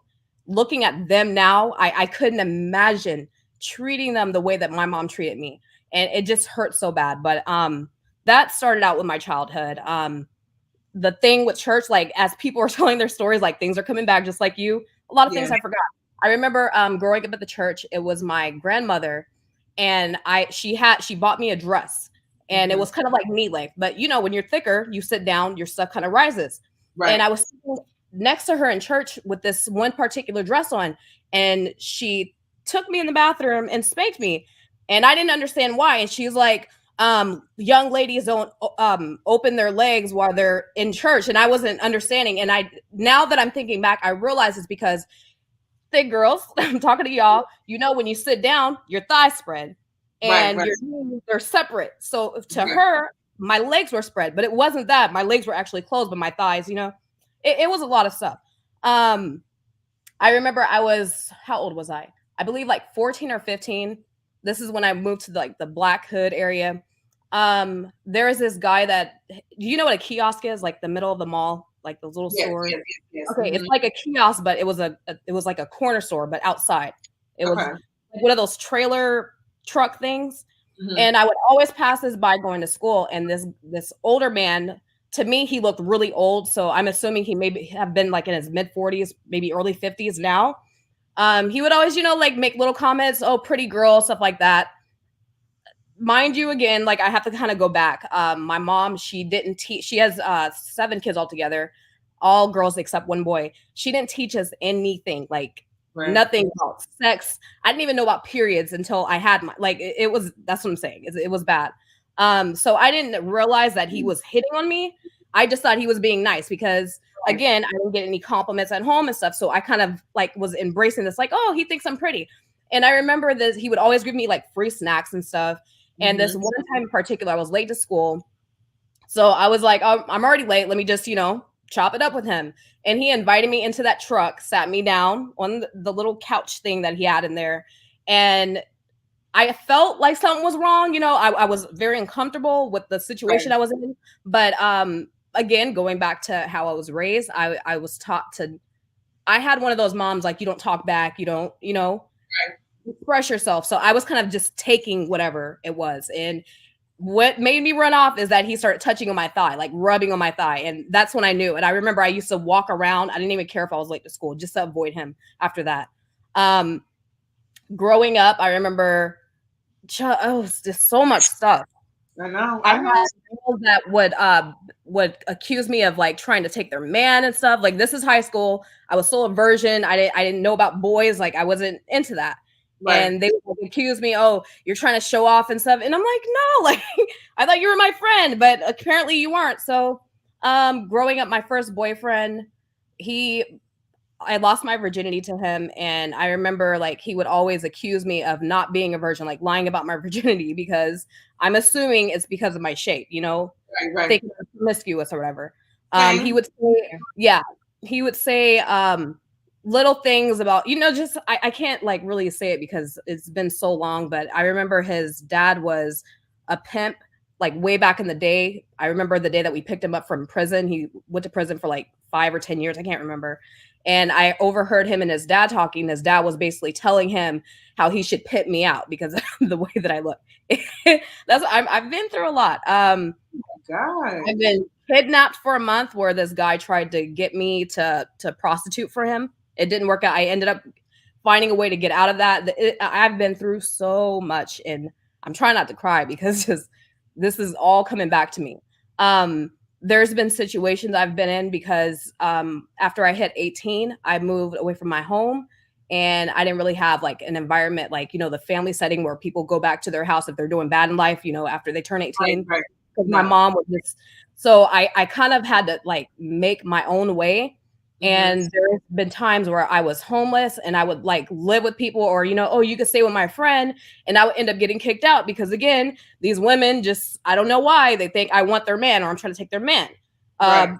Even my boyfriend's grandmother, we were staying with her for a minute. She ended up kicking me, and not us. She kicked me out because she thought I wanted her 60-year-old husband. Like, it's just like, I didn't know what I had. I know now, like after 3 kids, I wish I had the body I did back then, but I was just so insecure. Like, to this day, I'm about, you know, like a, not dark brown, but like a medium to dark brown. but my legs are like lighter than you because I don't wear anything that shows my legs. I've been so insecure about the way that I've looked for so long. I don't even know what to say. I remember this time I was about maybe 18. I've been through a lot. My friend and I were in this, we threw this party in this abandoned house or whatever. I'm 18. You know, we're ignorant, immature. I got so drunk that I didn't pass out, but I was like just where I was laying on the couch, closing my eyes, and I couldn't even talk or anything like that. And I just remember all the boys at that party were just like groping on me and all this stuff. And the person I was with, I consider him my god brother. He's gay, and he ended up like, you know, telling them to leave me alone and stuff because I couldn't physically do anything to protect myself. Right. I remember the girl talking about how it doesn't even matter if they know that you're in a relationship. I remember going to the club, telling a person that I was married. I've been married over 13 years now. Telling a person I was married, and this dude's like grabbing my hand and like, you know, trying to pull me to him. I'm like, no, I don't like. Not only do they not understand, no, they don't give a. I'm sorry, I know your channel. They don't give a smack if you say they no is yes to them regardless. They want what they want. And being that I have 2 daughters now, I remember the other woman talking about apologizing to your kids. Like things like that are important because how I was raised, you know, you can either repeat the cycle that you've been through or break it. And I'm trying to break that because I can't have my girls growing up just being insecure and not feeling that they're good enough or what they're born with is wrong. Both my girls shapes all day.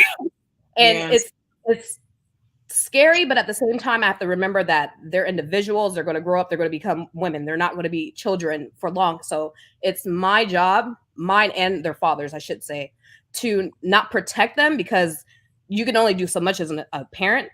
Right. We have to instill in them that, you know, they need confidence in themselves and knowing what they want and not just settling. You know, that's the real issue with just Black women in general, where we're taught to settle and to accept whatever. It's like, no.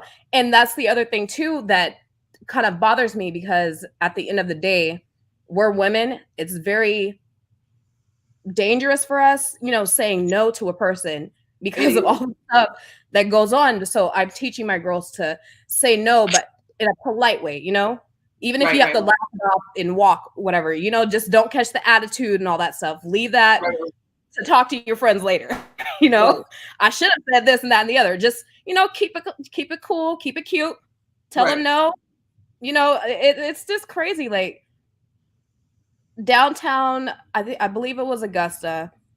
I'm not going to go through the whole spiel of wow, it's down there, but basically went down there to get something to eat, was walking back to my car. You know, the cat calls, you tell them no.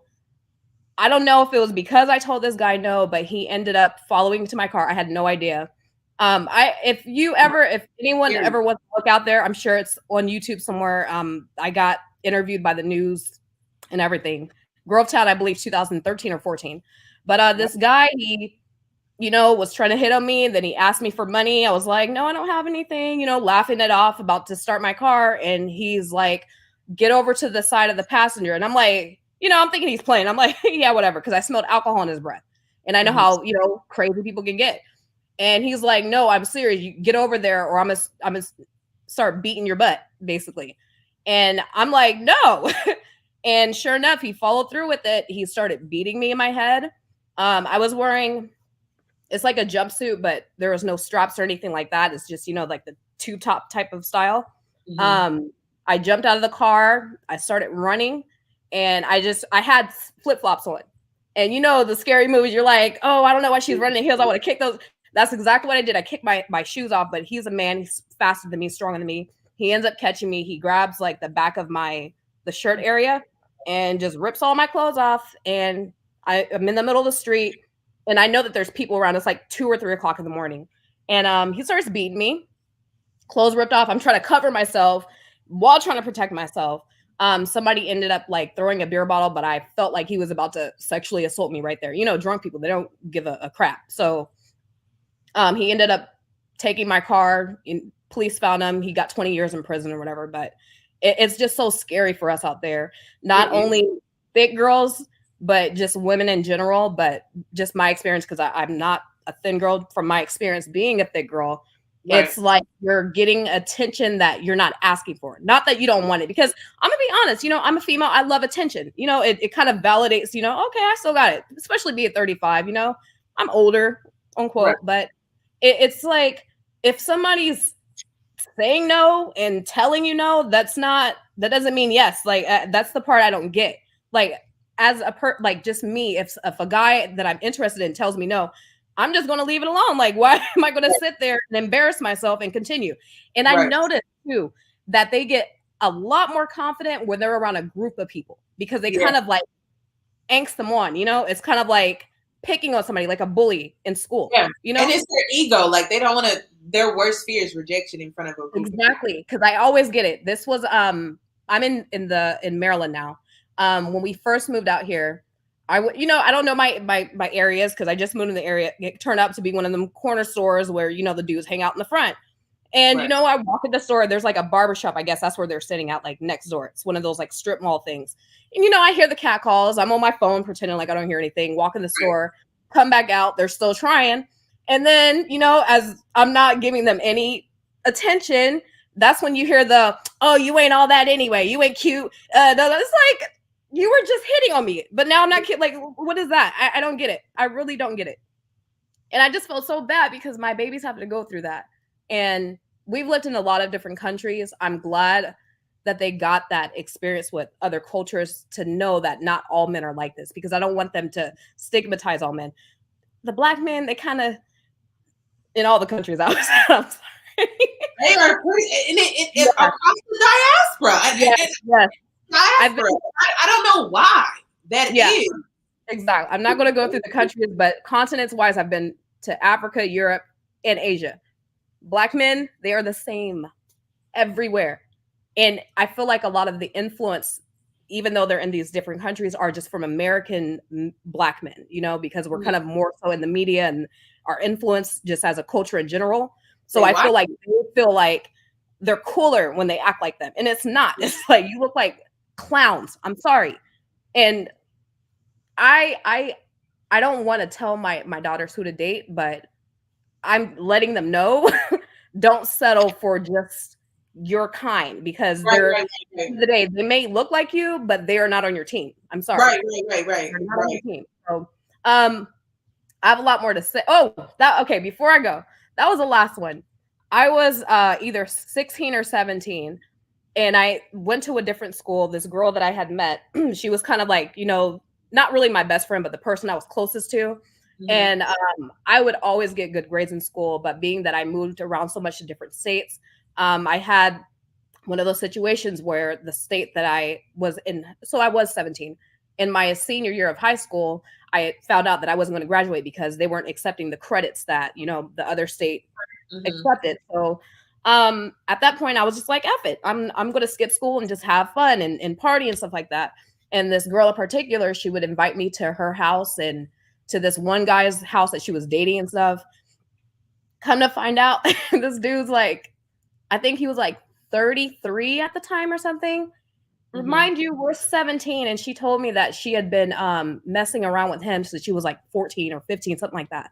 And when you're that age, you don't realize the age gap and how weird that is until you're an adult. And just thinking back, it's like these dudes were like taking advantage of us, and knowing that we didn't have the adults around, because had the adults been around, they wouldn't have said and done any of the stuff that they've done. And it's just like, it's so disgusting. And I talk to my girls and I'm so open with them, because I want them to be able to come to me when they feel like, they're confused about a situation, because I didn't have that. I did not have that. When it comes to my son, I do my part, but I let his dad kind of take over with that. But just from a female's perspective, I try to instill in him about respecting women and to stay away from the ones that would get you in trouble on top of that, because it goes both ways. But just from a female's perspective, I try to teach him, to respect. They're going to do what they want when they're out, when the parents are not away. But even if he's going to do something, he'll still have that thing in the back of his mind that mommy talked about, because I just, eek. People are just, they're disgusting. I'm so sorry. They're disgusting. There are a bunch of crazies out here. Yes, there are a lot. Yes, they are. So I really appreciate you tolerating my rambling. I was not very organized, but Oh I no, just want to get all that out. we enjoyed what you have to say for real. That was a lot, and I'm Yeah. sorry all of that stuff happened to you, but you seem to be in such a better place. Like you actually give hope to women that have gone through those traumatic experiences, and it's nice to hear that you're married. Seems like you have a really nice family and everything. So I don't know. I thank you for coming up here and sharing your story. I really appreciate you allowing your viewers to actually give their input because I watch a lot of YouTubers and there's so much that we want to say and the comments, they just fly. So Yeah. it makes me feel happy that we actually have a community like this. I was born in the 80s, raised up in the 90s. We didn't have any of that. And I'm just so grateful that these young girls have something to look up, even the older women, because Right. no matter how old you are, you're still in a learning process. So Right. thank you for that. I appreciate it. And You're you're so welcome. pretty. You are so gorgeous. Thank you. Thank you so much. You enjoy the No rest of your problem. Thank you. You as well. Thank you. Bye bye. Okay, y'all, I'm trying to get through this and not cry, but it's so emotional. It's so emotional, like hearing these stories, because when you grow up, you really think you're alone with dealing with all of this. And so to hear people come up here and share their stories, it makes you feel like you're not alone. Like, oh my gosh, it makes a huge difference. Hello, Amanda. How are you? Oh, hello. I didn't know what I was going to come up next. Yes, you are up next. What would you like to add to the conversation? I would like to talk about being a thicker girl in sports. Ooh. I have always. Oh, sorry. I got little ones running around. Oh no, you're fine.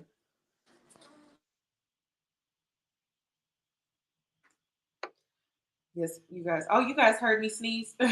I'm still recovering from my sickness. I'm sorry. You're um, I'm 19 right now. okay. I did sports since middle school, so Hmm. from 6th grade, and I always had a big chest. Hmm. I'm top heavy and bottom heavy. Okay. I get that from my grandmother's. Ugh, so terrible. I wish I got Oh. it from. I wish I was a little taller, a Hmm. little slimmer. But the thing is, when I was in middle school and high school, I did shot put. So you had to wear like the uniform that they would give you. I Hmm. had to go to the store and get longer shorts Hmm. because when I bend over to do The shot put. to do my shot put position, like you can see the under cheek, Right, and right, it was just terrible, and it felt so embarrassing. And I have Caribbean parents, right. Mm. so they will be like, "Oh, watch what you wear, what y'all do." All types of stuff.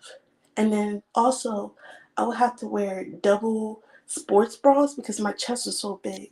When I was in 6th grade, I was wearing double D's. Oh wow! In sixth Yes. grade. Okay. I started developing breasts when I was 7. Oh wow. That is very Yeah. young. So I had to wear 2 sports bras and then wear the uniform and go run up and down like a mile. It's just, ugh. Thinking back on it, I'm like, oh my God. And I wanted to do this in college. Ugh. And so, how like where are you at currently with your body image, your self body image? Um, I feel a little bit better about myself, Hmm.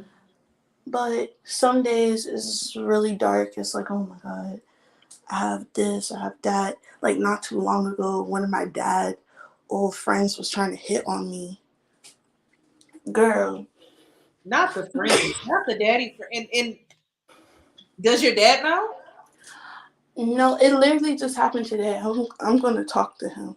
I would talk to him about that because that's definitely Yeah. appropriate. I mean, you are still a teenager. Yes, you're Mhm. 19. You may be legally grown, but you're still a teenager. Very inappropriate. And I think, and I'm sure if you tell your dad, he's not gonna be happy about that. Yeah, like his point of his job is supposed to come here and fix the garden that my mom wants. And then I'm walking, and then he's like, oh, like he's Caribbean as well. He's like, oh, where you get your shape from and whatnot. I'm like, what? I live in New Jersey. Jersey heat is just terrible. So everybody outside in shorts and t-shirts and Right. whatnot. I'm just trying to be comfortable. And then literally I step out the door the first thing in the morning. Oh, where you get your shape from? Do you go to the gym? How is this? How is that? I'm like, really? You've been friends with my father for so long. This is crazy. But yeah, after this show, I'm talking to my dad. Okay. Well, I'm glad. Yes, you should go talk to your dad about that. But yeah, mainly I just want to talk about the being in sports and wearing double bras and whatnot. Like, luckily I had my track coach. She was open minded. She was like, oh, you don't have to do this, you don't have to do that. But she did push me to do my best. So I would say find coaches, find staff members, find anybody who you can relate to and who can help you. But yeah, that's pretty much all I have to say. Well, Amanda, hopefully it makes you feel better. But I was out here wearing the double sports bras too, sis. Yes, right now I hate it. And then one time, I think I forgot my second sports bra, and so I ended up taping my boobs and then putting on my. Girl, it was a mess, but yeah, I still have fun though. Make sure you remember to have fun when you do participate and play and show up and show out. Well, thank you so much. Sorry, my thoughts wasn't all organized. Oh no, I was literally waiting. You're fine, but thank you, Amanda, for coming up here and sharing. Yes, you have a good night or a good day. Thank you. You too. Okay, Miss May, you are up next. How are you doing, sis? Oh my God, hi. Hi. I wasn't expecting to come on, but I had a feeling I was going to be next. Oh gosh. All right, hi, Yoni. I really love your platform, and thank you for having this open discussion. Thank you. You're welcome. So I really want to talk about how growing up curvy can make you feel really uncomfortable in your skin just because you're a stereotype to have a certain personality or be able to do things, or just being told that how come you're not like this way when you're very shy or goofy or quirky. I always grew up I've always been really really nerdy and stuff like that, but my family and stuff will always point out how shapely I was and how much oh, I love your shape, I wish I was that bad when I was younger and stuff like that. And it's oh, I'm going through puberty and I really don't want this kind of attention.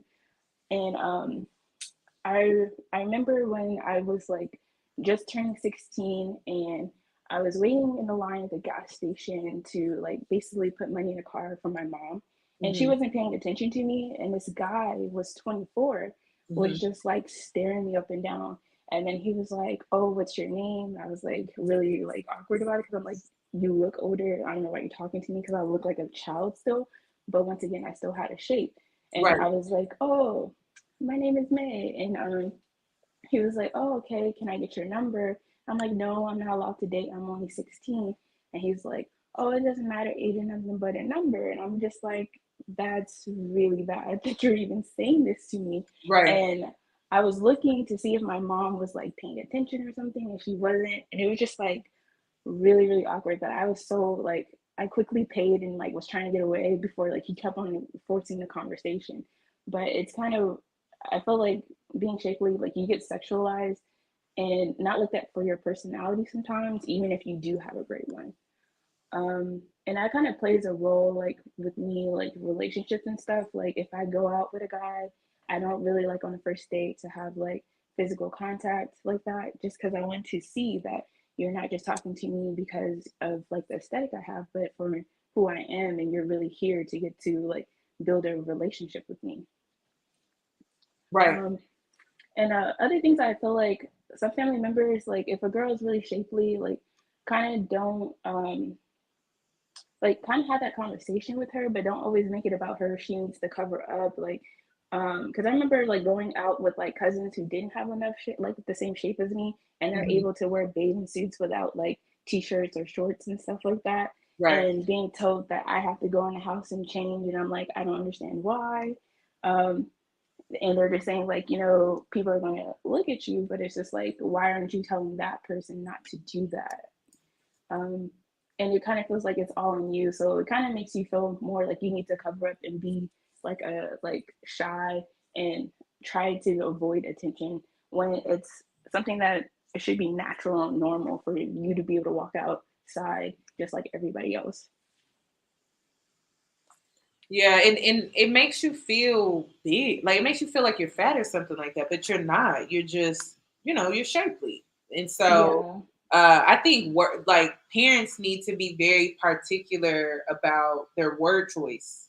Like Mm-hmm. Chloe, for example, because True is tall. A lot of people like to label tall as big, but she's not big. She's just tall. So say tall, Mm-hmm. because people used to do that to me. They used to call me big all the time. So it made me feel like I was fat. But I'm like, I'm not fat. I'm just tall, but I'm not big. I may be Mm-hmm. bigger than other kids, but I'm not like overweight. Like I'm not Mm-hmm. fat. So that was something that I struggled with too. Was just parents just be mindful of your word choice, because that plays a huge part on children, young girls, and their body images, and that could be Yeah. very crucial to a young girl's self-esteem. Like I wouldn't call her big. I would say she's tall or she's shapely or something like that. I would just choose better word choice. I definitely agree because I know that I grew up kind of like um, when people would just point out how big my hips and stuff were. I used to be like, oh my god, I'm ashamed of that because it's like you're pointing it out way too much than other things. Like I'm good at other stuff. And another thing I wanted to talk about was like, how making friends with women being more shapely than them is kind of um, you kind of feel like the like shown like showcase more, and like people Mhm. always kind of like they don't trust you out of instinct or something, especially around like their boyfriends or something, and Right, it makes it seem like you're interested in their guy and you're not, and you're just like genuinely trying to be their friend, right, and they always put an emphasis on like, oh wow, you look bad in that outfit, but then behind your back they're saying like negative stuff.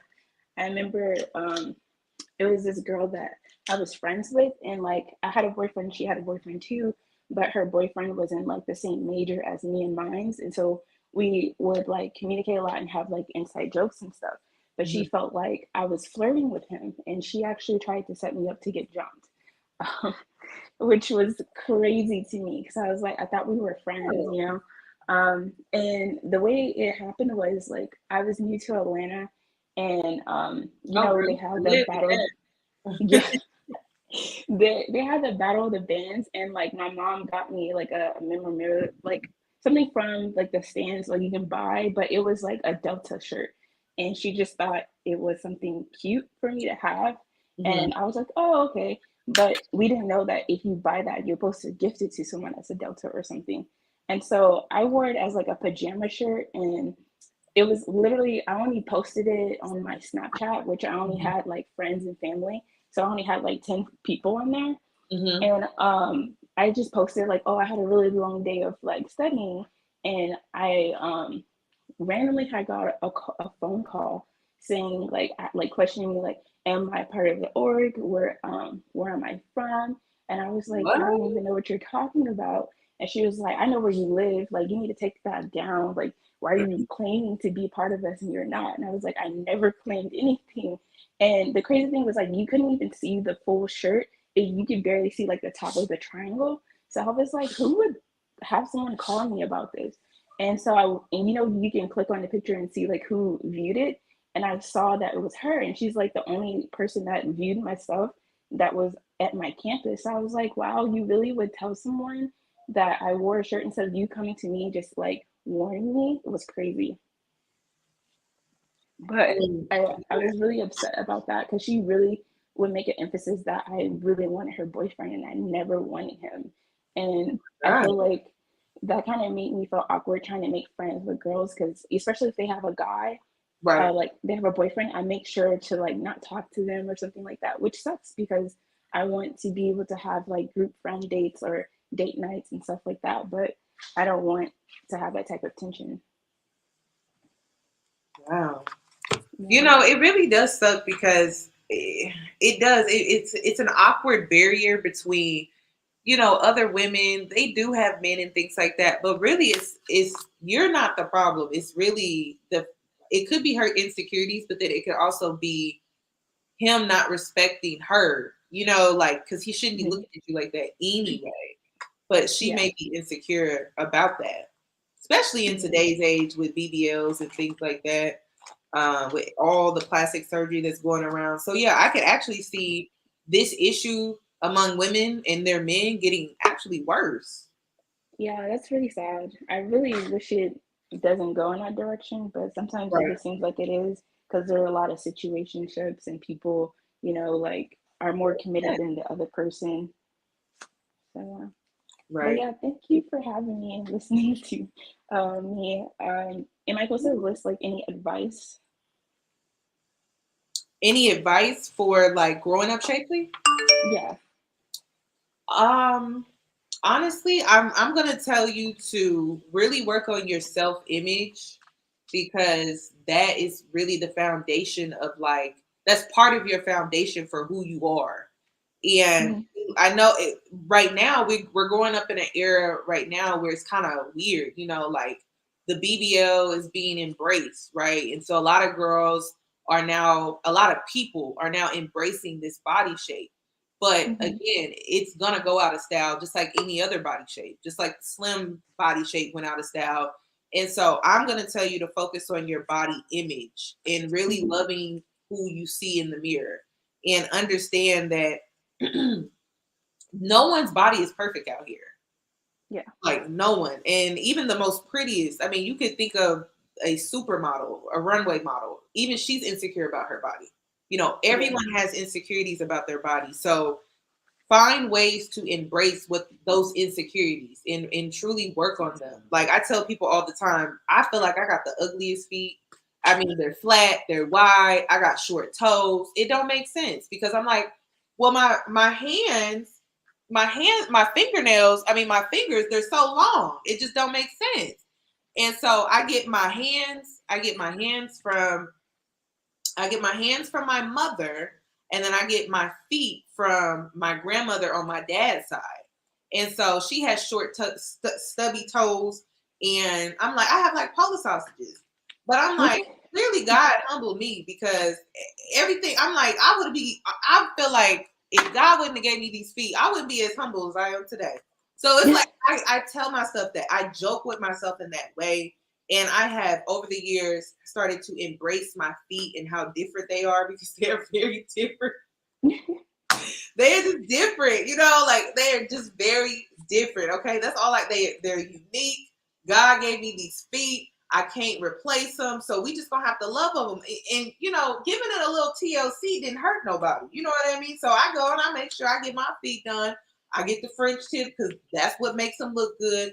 And you know, do that with your body. You know, do Mhm. what makes you feel good about your body. Eating healthier. I tell girls that all the time. Eating healthier makes you feel more confident. It shouldn't be about, oh, I'm trying to get to this size or I'm trying to get to that weight. You know, that could be a goal of yours. But at the same time, how does it truly make you feel though? Whenever I'm Yeah. eating healthy, I'm eating higher vibrational foods. I feel better about myself. I feel more confident in my skin. You know, so make sure that you are truly working on your body image. That may require you to change your diet. It may require you to drink more water. You know, like do things that truly make you feel good on the inside. And I think that's going to help with your body image and your confidence and your self-esteem because these things all connect because they Mhm. make you who you are. Okay? Okay. Thank you. You're welcome. And you Bye. enjoy the rest of your day, your You night. too. Good night. Bye-bye. Okay, Tierra, you are up next. Hello? Yes, ma'am. How are you doing?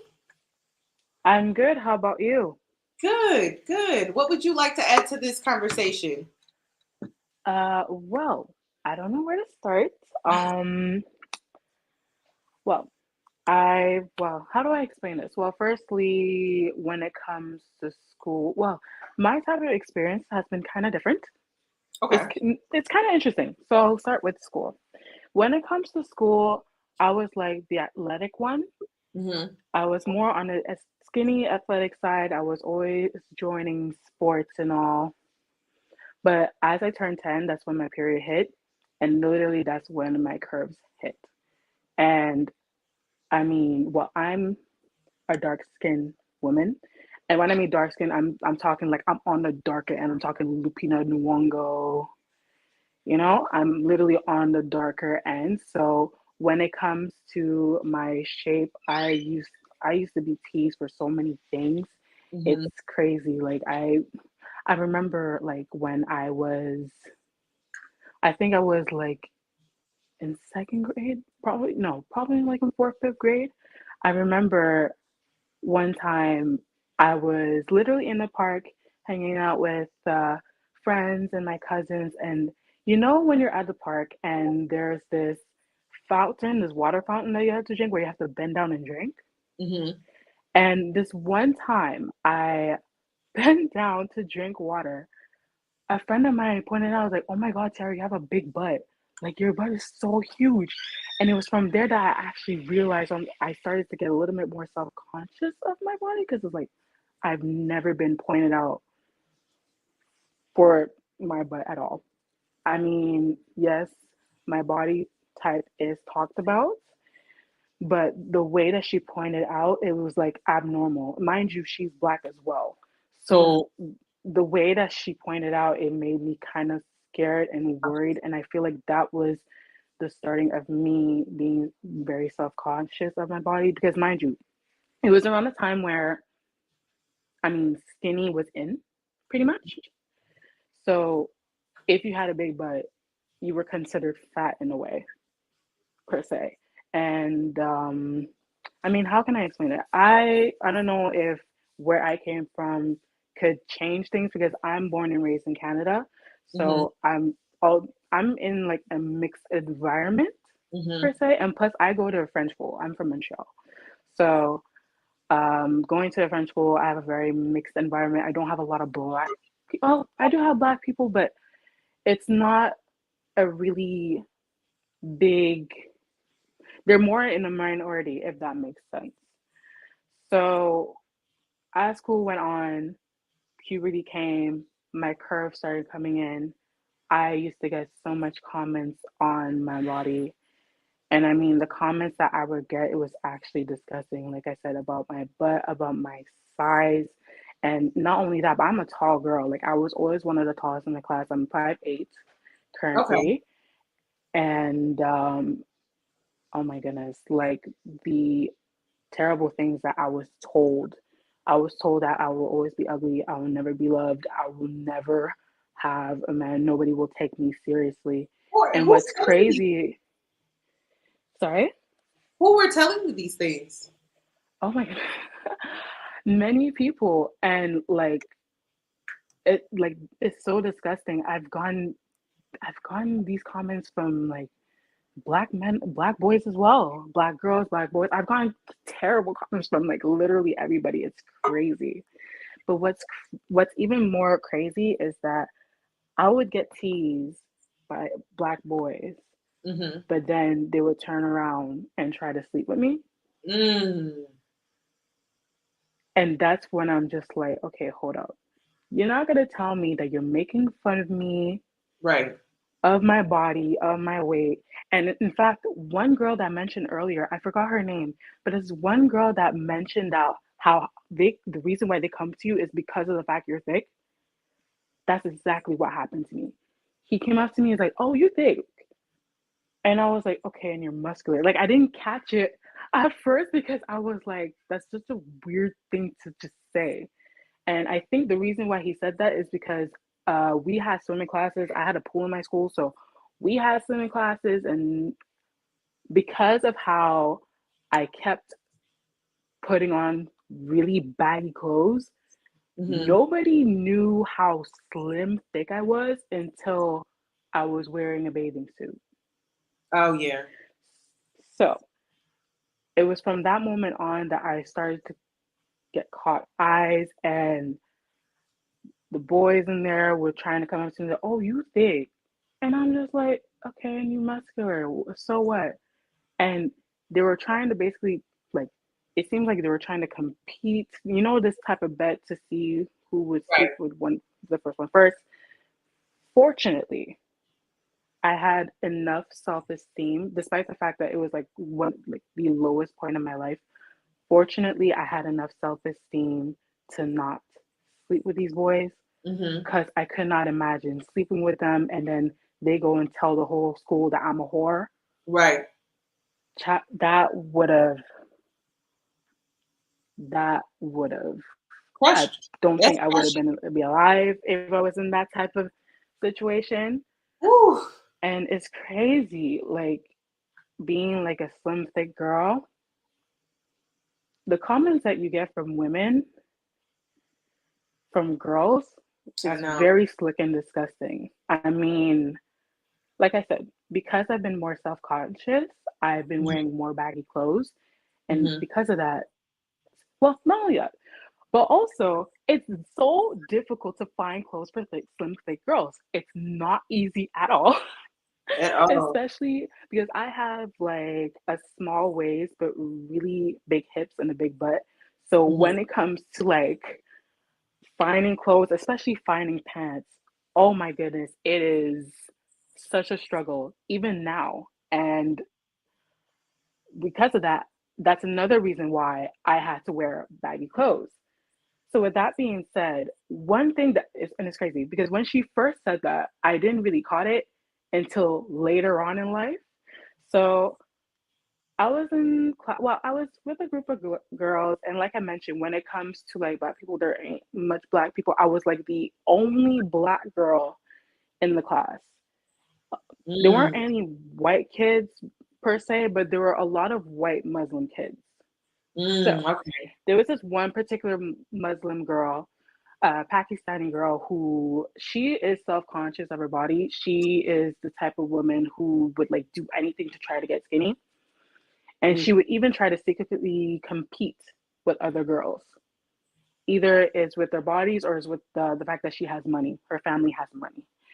And one thing she said was, again, super slick, but I didn't even notice it until she told me was, I always thought that you were a fat girl until I saw you in the locker room. And I was like, wait, what did you just like at first I didn't catch that. But after I sit down and thought about it and I was like, hold up. I was like, why would you just say something like that? And it's like, I mean, the jealousy, the envy that you get from other women, It's very thick. it's really crazy. And I mean, like I said, I only like touched the tip of the iceberg when it comes to school, but I go to the gym. I've been going to the gym for same gym for the last 5 years now. And how's the gym experience? the gym experience, oh my goodness. Where do I start with that? I'm telling you, like, the stories that I have is quite insane. Let me start with the women. Because we all know when it comes to women how they get very competitive and they, how they are, how we are, how we could get. Mind you, I am probably the very, very, very, very few black women that goes to the gym, Right. and I'm dark skinned, and I have the body type that I have. So the looks that I get and the vibe that I get from women is disgusting. Some women will give me very, very dirty looks. Some of them will try to give you attitude. Some of them will actually try to like make you mad and try to get your attention. I mean, I've had women, older white women, who I'll be minding my own business, but they didn't come right next to me, staring at the mirror, trying to pop out their butt, trying to, Well, Sync up I got their weird. yeah, it's very weird. Sync up their ways to make it seem like they're small and they're curvy and pumping out their chest, make it seem like they have big boobs. Yes, Yanni, that has happened so many times, and I spoke to my mom about it, which I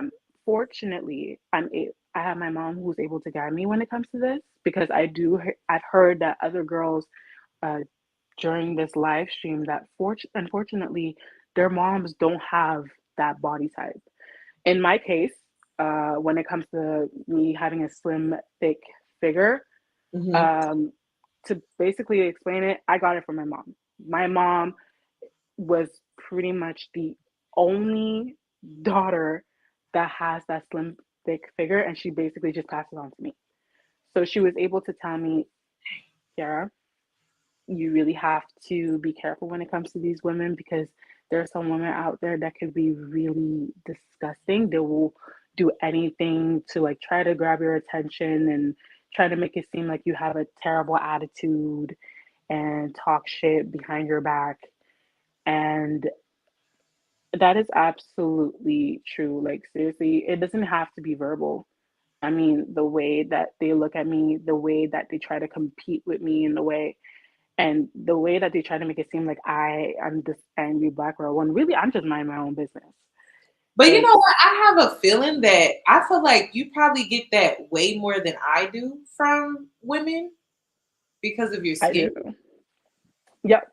That's why I mentioned the fact, like, I would love to show myself, but it's nighttime right now. But when it comes to like me being dark skinned, I'm not like, because a lot of I see there's like some sort of, I don't know, a different definition when it comes to dark skin. But when I mean dark skin, I'm talking like Lupita Nyong'o type of dark skin. So, like, the darker the berry, the sweeter the juice, right? And the darker you are, the more intimidated they get, because they assume that you would be that manny mule, that stereotypical black women. And because I'm not that person, they will try to find ways to really pull you into that box. And Bait you. oh my goodness, it's And really I disgusting. try to tell the girls, I'm like, don't let them bait you because Hmm. they're baiting you because they want you to be that so bad. And Exactly. you actually piss them off more by not feeding into Hmm. it. It's crazy. Yeah. Yep. Hmm. Yep. That's another thing that I'm so glad my mom taught me. And I've also learned along the way just by staying silent. And well, it's not only women that will try to pull you into that situation, but it's also men. So let's Hmm. get into that. Oof. The men at the gym, who, where do I start? I mean, it seems like I am intimidating to both men and women. Well, Mhm. simply because I am a dark skinned, slim, thick, taller girl. But also a type of men that the type of men that I attract, it's it's different. For me, it's both good and bad. But the type of men that be coming into the gym, be coming up to me. I have some who, to be honest, they're non-black men that would generally come up to me and ask me out, but I have a boyfriend. But there's Mhm. others who are just, you could just tell they just they're just trying to get off. They're just trying to get their rocks off, pretty much. And Right. and I've had, I will tell you one, for example. I had this one guy that came up to me. He basically asked me, because once again, it was about my thickness. He basically asked me if I was African, and I told him no, I'm not African. I'm actually Grenadian. I'm Caribbean. And he was like, oh, and then he was like, well, you see, I'm more attracted to like thicker women and, women that has your shape because, they're very beautiful and all. I don't know. It seems like since I'm like African and Jamaican, I seem to be attracted to these type of women. And already that was kind of off, but I just slid it off. But then he told me that he's not into black women. And oh, I only go to non-black women because black women have attitudes. Black women, they're disrespectful. This, that, and the third. And what's crazy is I'm sorry. It's the fact that It's he just, said that though to you though. That yeah, it's just, he be saying, oh yeah, I prefer these type of women. I'm not into black girls. But then when I reject him, well, you're the angry black woman. And it's like, okay, well, you said that you're not into black girls. Why are you coming up to me for? And it's as clear as day that all he wanted was just sex. It was right. just sex, and that was it. And the way that he tried to come up to me, it was very disgusting. It was always something sexual. And if I reject him, I'm the angry black woman. I have an attitude. And it's And like, how does that make you feel? Because um, it's silencing. it is. It really And is. that's, you know what? You're actually bringing up a great point. I want Black women to also understand that, it's great that you tap into your femininity, but your femininity Hmm. is not intended to silence you. It's intended to liberate you. So there are Hmm. going to be points where you should maneuver in your femininity, right? Hmm. There are going to be times where you should maneuver in your dark femininity, and then there's going to be times where you should maneuver within your masculine energy as well. And Yeah. it's like you are in and out of these different energies, right? And you're creating this balance in your life. You're creating this balance in yourself. But in no way should your femininity require you to silence yourself when you're experiencing something that is harmful, something you don't feel comfortable with, Hmm. something that you don't feel safe in. You know, it should never, your femininity should never silence you. And I felt like when it came to the femininity originally, the movement felt like that message wasn't really being pushed to the forefront. It was almost like we were Hmm. trying to change ourselves so much to fit this mold of what femininity is that it left so much room for us to silence ourselves because, oh, that's not feminine. But you're being disrespected. You know what I mean? So just make sure Exactly. you are finding that balance, creating that balance, because not everything needs a reaction. A lot of people try to bait you as a Black woman to fall into that stereotype. So just, I think getting into learning how to read people, learning how to read energy, learning how to read rooms is actually going to help you the most. So then you'll know what energy you need to be in when you're dealing with certain people, because it shouldn't come to a point where you feel like you're silencing yourself.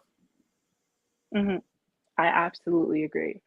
And when it comes, and it's like you mentioned in past videos, it really depends who are you talking to Hmm. Yeah. that brings out that masculine and feminine energy. Because when I tell you the type, like the man that I spoke with, Hmm. he said he don't like black women, but he has made two black women baby mamas. He's been to jail. He was basically, that stereotypical, well, to be honest, it's facts at this point, black male that caused black women to be upset. But they try to put the blame on black women as if we Right. just get upset for no reason. Right. When they know, thank you guys, when they know that they are the reason why she reacted that way. Exactly. So So you make have sure to be you guys careful. are finding your balance with that. Because I'm really big on healing. I am, but I'm not big on you being a doormat though. So Hmm. we need to make sure we're finding our balance with that, because I don't feel like that was being pushed to the front of the movement. And I think that we need to cut out a section to have a conversation about, like, well, what does that even look like? It's really about balance. Hmm. It's really about balance. Yeah. So yeah, that's the other thing when it comes to having a slim, thick figure. Hmm. The other side of it is that I get so many compliments. I get many different compliments from both men and women on how I get my body type, how my how beautiful my body type is. Hmm. But I always let them know that even though it may be the ideal, there there may be some goods, but there's also some bad sides to it because the type of people that you attract, both men and women, it doesn't have to be an emotional attraction. Like I mentioned, with the women at the gym. I mean, the women that tries to like silently bring you down, Mm-hmm. the women who are jealous of you, the women who will try to compete with you, despite the fact that you're just minding your own business. And then there's men who, well, men and women who, I mean, they will give you lovely compliments, excuse me. But Mm-hmm. then at the same time, they're trying to get into your pants. Right. It's like sometimes you're not even taken seriously, and then you have to take the extra steps to be taken seriously when it comes to the clothes you wear. Because I mean, like right now, I'm currently working at a corporate company, a huge corporate company, and now I have to think about what type of clothes I wear. Ooh, Because I mean, I can't wear like super tight clothes because my butt is going to be out. Well, regardless of what I wear. But at the same time, it's just crazy, huh? Like all the things that you have to think about. And I'm sorry, I'm a little bit nervous. I'm trying my best to like piece my thoughts together because I have so much to say. oh no, I understand. Um, but yeah, to the men that try to get into your pants, I really, where do I go with this? I'm trying to see where I can finish this off. Firstly, when it comes to your body type, I think I'm just gonna jump into the end here. Do what Yanni says.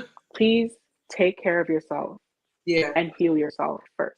Mm-hmm. It will always start with you no matter what you do. You could try to do anything in the exterior to change it, but you could try to change anything in the exterior. You have to fulfill yourself first because if you don't fulfill that void, it ain't gonna work at all. Secondly, make sure that, well, once you get comfortable in yourself and once you have self respect for yourself, always try to make sure to navigate and, well, you'll be able to navigate and pinpoint who is really there for you and who's not for you. Right.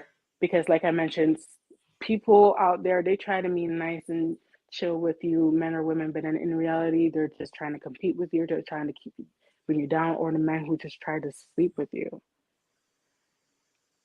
And also love yourself.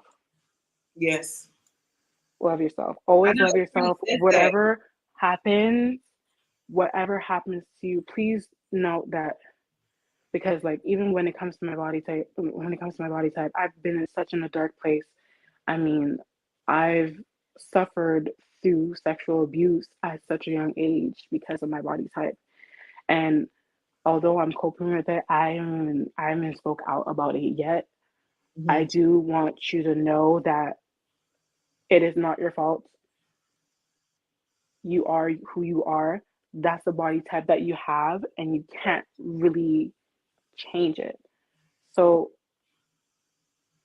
please note that whatever happens in regards of like RAPE or sexual abuse, it is not your fault. You are beautiful the way you are, and try your best to heal from your trauma.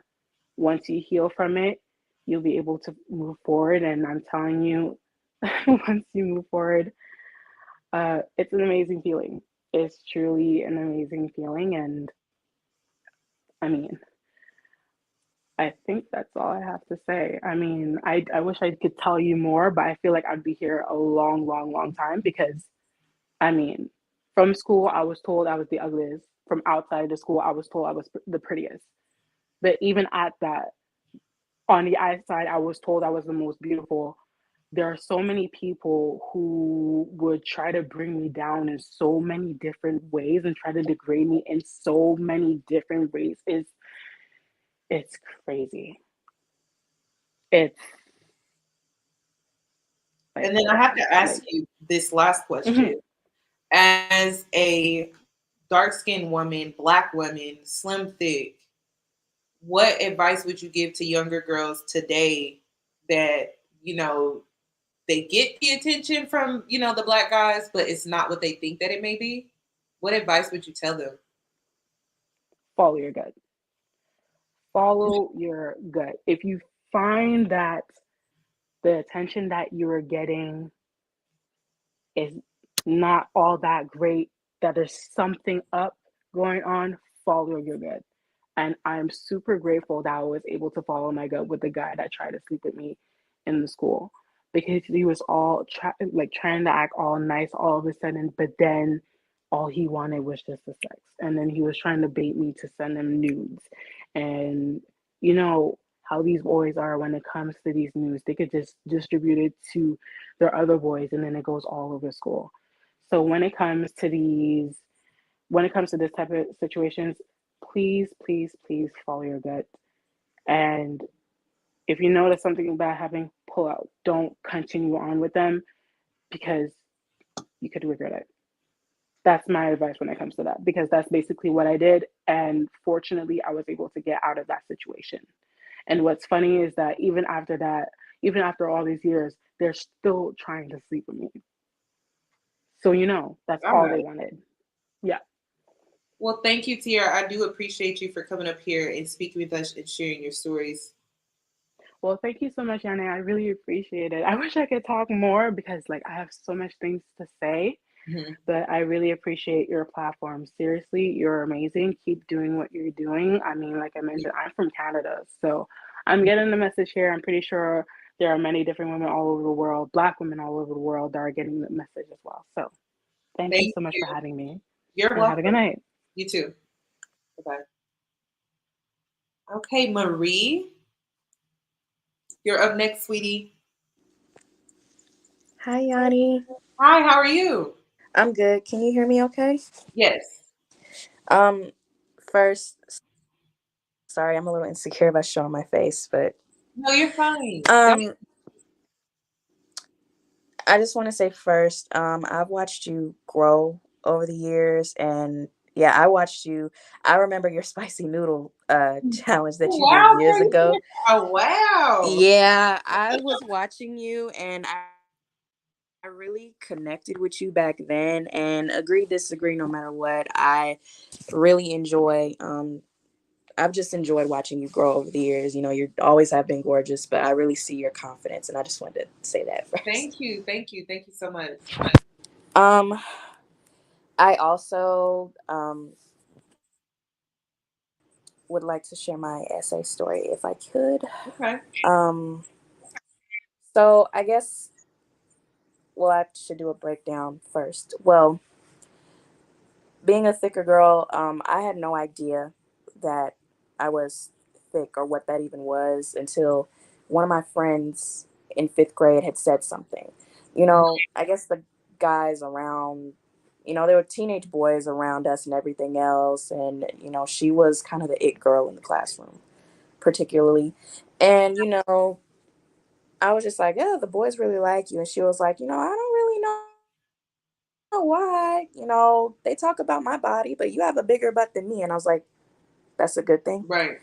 I never thought it was a good thing. Like I said, I grew up, I was very young during this time period, but I grew up in a time where if you had a bigger butt, you were fat. Right. Um, so I just, never embraced it. But when I got to middle school, I started to embrace it more because boys my age, they were into me. And I guess I somewhat embraced it out of an insecurity. I felt like that was the only good part of me. Mm. So at first, yeah, I kind of embraced it in a toxic way. I will admit that. And it was like that for a while, but then the older I got, when I got into high school, especially when I became an upperclassman, it started to get bad. So I I really started to notice how disrespectful the older men around me, because I had worked, I was about 17 years old and I had my first job. I worked downtown. Mm-hmm. And I live in Indiana. I worked downtown, and my family, they didn't always have a way to pick me up in a car, so I would have to get on public transportation or a bus to get home. Mm-hmm. And there were men, of course, older men all around. A lot of them would make all kinds of noises at me, screaming at me, trying to get my attention, cat calling. I remember one night in particular, I was just sitting on the bench minding my business. I just tried to, follow adults' advice. They say just keep quiet, mind your business, and they'll leave you alone. It doesn't work. Um, and I just was sitting there on a bench just waiting on my bus. It was winter outside, and there was this older man that was walking up to me trying to start conversation, and I'm like, why are you speaking to me? And he asked me for my number, and I said, I'm 17. And then he was like, oh. Then he asked me again. And I was like, dude, you just heard me say that I was 17, did you not? And then since then, it's just like it kept happening. It kept happening. And I'm just like, I don't like this kind of attention. Mm-hmm. I don't like, I like the attention, but not from men who were not my age. Right. And unfortunately, I got a lot of it outside of my home, but then it started to transfer within. So I grew up, in a household with a male. Mm-hmm. I won't put too much out there. Not that anyone would be watching this, but um, he was someone I thought I could trust. The two of us didn't really get along when I was younger. I would just kind of, you think of some older men as like father figures or uncles. He was supposed to be like an uncle to me, but I didn't really think of him as that after a while. But I would kind of try to treat him like my brother. Me and my brother would play fight and things like that. But I would notice that his hands would go places it shouldn't. Mm-hmm. And then, our relationship was already rocky because we didn't get along at times. And when we did, things like that would happen and it was weird. And then I had started going through a lot of, emotional things as a teenager. I started, feeling very kind of down and depressed, just anxious, all kinds of things. And the older I got, the more I stayed to myself. Mm-hmm. I kind of, backed away, a bit. I stayed in my room, I minded my business. That was it. And then as time went on, I realized like I don't think, I want that kind of like relationship, with him, because I realized I blame myself for us not getting along a lot of the Say time. that. Hmm? Why do you say that? Because I had my moments where I was a hothead. Mm-hmm. He could say some of the simplest things to kind of mess with me or something, and I would just get so aggravated and I just get mad, and Mm-hmm. I wouldn't react properly. And he was an adult, and I felt bad for my behavior. And as time went on, and me, I had a different church upbringing. I had a really great relationship with a lot of my church members, and I was trying to listen to my pastor's sermons and his advice, him saying how, we need to love on people while we have them and things like that. So I'm like, okay, let me try to see if I can help better things, at least on my end. So I started to be a lot nicer to him. I started to, try to have a better attitude and things like that, just in general with my family. Um, but I just still noticed like his weird behavior. And I kept telling myself, trying to tell myself that I'm crazy. Like, I'm like, no, he didn't do that. He didn't say that. And it was still, there were times where he still inappropriately touched me and still did things that he shouldn't have. And I'm like, I just, what's going on? What are we doing? Mm-hmm. But, and then I even spoke out about it a few times. I'm like, hey, when you did this made me feel uncomfortable. Mm-hmm.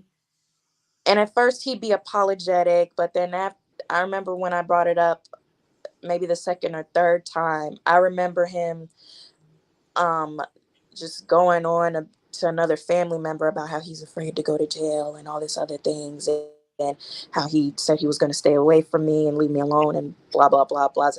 And I felt bad because everyone was making me feel as if I was being overdramatic and I was making a fuss about nothing. And I'm like, no, I felt uncomfortable and I said something because I was told if I do feel uncomfortable in a situation, then I should speak up by, other women that I knew.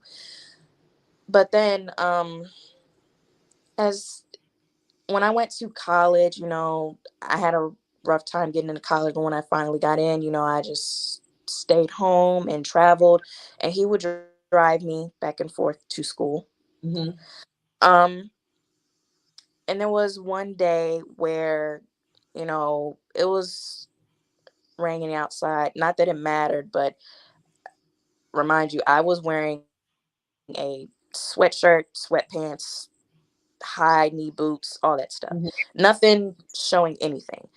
And he had made a comment that kind of stunned me and confirmed my suspicions. He said, I'm sorry to say this, but those pants that you're wearing make me want to grab your butt. And I was just completely blown. I was like, what did you say? And then he just kept going. He was like, I'm sorry. Maybe if you weren't wearing them, it wouldn't be a problem. And then I left. I didn't get in the car with him. I just left. I didn't know where I was going. I just walked up. He was like, oh, you don't want me to take you to school? And I was like, no. And he was like, oh, okay. And he just goes back in the house, goes on about his business. Um, I that was my first. After that, I was dealing with homelessness for a little while. Technically, I was kind of staying with a friend, and then I started staying with another friend long term, and it was up to the woman that he was with, in a relationship with, that was a part of my family. All of a sudden my clothes became the topic of discussion. Like, well, he was just trying to, she was saying how he told her that he was just trying to correct me for what I was wearing. And I'm like, that's not what that is. And she was like, well, Right. your clothes can be tight at times and things like that. And, I couldn't really, you know, defend myself because I was just so used to being gaslit and I didn't know how to handle myself in that conversation. And I just, I left and no one really did much of anything. Everyone was just like, well, everyone felt like this was an awkward situation. And moments like this, the people who are connected to you and the other person, they feel like it's an inconvenience For because them. they feel like they're in a position where they have to choose, and it's left me with quite a bit of trauma. um and now I guess I would say, as far as my body image goes, I have grown uncomfortable with my body. I wish, I could say that in the long run that I've kind of grown into it, but now it's just like I have my suspicions, like, oh, every man is looking at me this way. I never know who, because I've met other men who have kind of come around me, stared at me, catcalled me, whatever, and it's like I don't have a face. It's just, this is all that matters, what's behind Mm-hmm. me. I don't trust that you really see me. This is all that I think, that is seen of me. And, the dating game is not easy by any means, but yeah, that's a little short, but that's my experience. I'm sorry you went through that. Like, that's a lot to go through at such a young age at that. And not to have a support system, not to have no one have your back in that space was just so wrong. So where are you with your healing journey? I am in therapy. I've been in therapy for a while, and I'm actively just trying to work through, everything. I'm trying to just take it day by day. That's all I can really say. I wish it's been about, this happened about in 2015. It's been quite a few years since this happened, but I've been trying. Right. That's all you can do. All you can do is try every day. Yeah. Well, thank you, Marie. Thank you so much for coming up here and sharing your story. Thank you so much for having me, and for sharing your platform for situations like this, because people don't talk about the flip side of this at all. And I'm really grateful that you opened your platform up to talk about it, because they Thank need to know you. it's really not always crack up to be on this Right. side at all. Yeah. Thank you. Thank you so much. Enjoy the rest of your Thank night. you. You too. Okay, Dominique, you're up next. Good evening. Good evening. How are you doing? I'm good. I'm good. I just wanted to get on really quick before I go to sleep for the evening because I got to get up early for work in the morning. Okay. Growing up for me, I grew up in the inner city, and I am a fair-skinned Black woman. Mhm. I have hair down the middle of my back. I'm fairly tall. I'm about 5'8", 5'9", Okay. and I have wide hips, a round butt, and a very large bust. So I'm very shapely. Mm-hmm. So I can't remember a time in my life past 10 where someone didn't tell me I had childbearing hips, where someone didn't tell me I was fast, and normal stuff, regular stuff that little girls do. Oh, don't be running like that around them little boys. Things like that. Just because I was outside, I have brothers, I have 6 brothers, and I like to be outside. I like to, race and ride bikes and things like that when I was younger. So I was always with the boys. And then it got to the point, well, she's fast. Why is she always with them boys? But it wasn't being said to anybody else, but Mm. it was being said to me. And then I would get looks and stares, and it wasn't just from strangers, it was from men in my family. Ooh. And I've been assaulted by men in my family. So that type of hurt, like I've been assaulted by men outside my family, and that type of hurt, especially when it comes from somebody you're related to, is something that is so hard to carry around. Mm-hmm. I am 35, and I can honestly tell you I didn't start loving myself until I was 30. Wow. It took a long time, and I still have a lot of healing to do, Mm-hmm. and I still have a lot to work on about myself. Mm-hmm. Me being shaped the way I was and being treated the way I was, I'm trying not to cry. It slowly made me start to hate myself a little. Mm-hmm. Um, I have gotten jumped before because, oh, you were talking to my man, you said this to me. I didn't say anything to your boyfriend. There are 6 teeth in my mouth that are not originally mine because 5 girls beat the brakes off me. Are you serious? Very serious. I grew up in the inner city, predominantly Black neighborhood. And because of the way I look, walking down the street, getting ready to go on the school bus, 13 years old, grown man rides by on the back on a bike and slaps my behind. Things like that have happened to me Mm-hmm. my entire life. And even though I'm an Aries and I have a very strong personality and I'm very solid in my stance and I'm very loud about myself, even though I am that way, when Mm-hmm. it came to those type of things, I feel like I couldn't say anything to anybody. I feel like nobody understood. My mom has a big bust, but she doesn't have the butt and the hips like I do. Mm-hmm. And she couldn't really relate. And then she's very godly and spiritual, and she's a minister. And talking to Ooh. her about anything about my body and about sex and things like that at that age was very taboo. It was Mm-hmm. like, we don't talk about that. Right.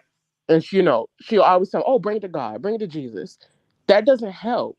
You need somebody to talk to who understands you. And Street. I You just need street. You need street conversation. exactly. It's like I love my mom, but it's just she was doing the best she could with the tools that she had. Right. And I love my grandmother, but she isn't the most open person. Mm-hmm. Like if you want real deep conversation and you want to get into it, she's not like that. She's from deep south, she's from Mississippi. And women were raised to be seen and heard. And that's just how it was. Right. So it's just I just want to come on here and say, it took me a long time to figure this out. But before anything, love yourself. No matter what it takes, find a way. And I know that's easier said than done, and it is a struggle and it's a hard one. But when you grow up with a certain type of shape in this world, especially as a Black woman, Mm. you are overly sexualized like crazy. Yeah. And it's like, it's crazy to me because I do have a white side of my family. And I have a cousin, blonde hair, blue eyes, hair down her back. She's shaped just like me, and she doesn't, no one was calling her fast when she was little. No one was, she didn't have the same type of responses that I had because Mm. she looks more white. Mm-hmm. You know what I mean? So it was just, I'm trying not to cry. It's like we're a mirror image, except your eyes are blue and your hair is blonde. Right. But you get treated as a human, and I get treated like a sex doll. Wow. And that, whew, Lord, that's all I wanted to come on here and say was just, especially if you're younger and you're listening to this, find a way to love yourself, find a way to find your group, your tribe. Now Right. at this age, I have my friends. I found my best friend when I was in my senior year of high school, and we've been best friends ever since, almost a decade now. Well, a little bit over a decade.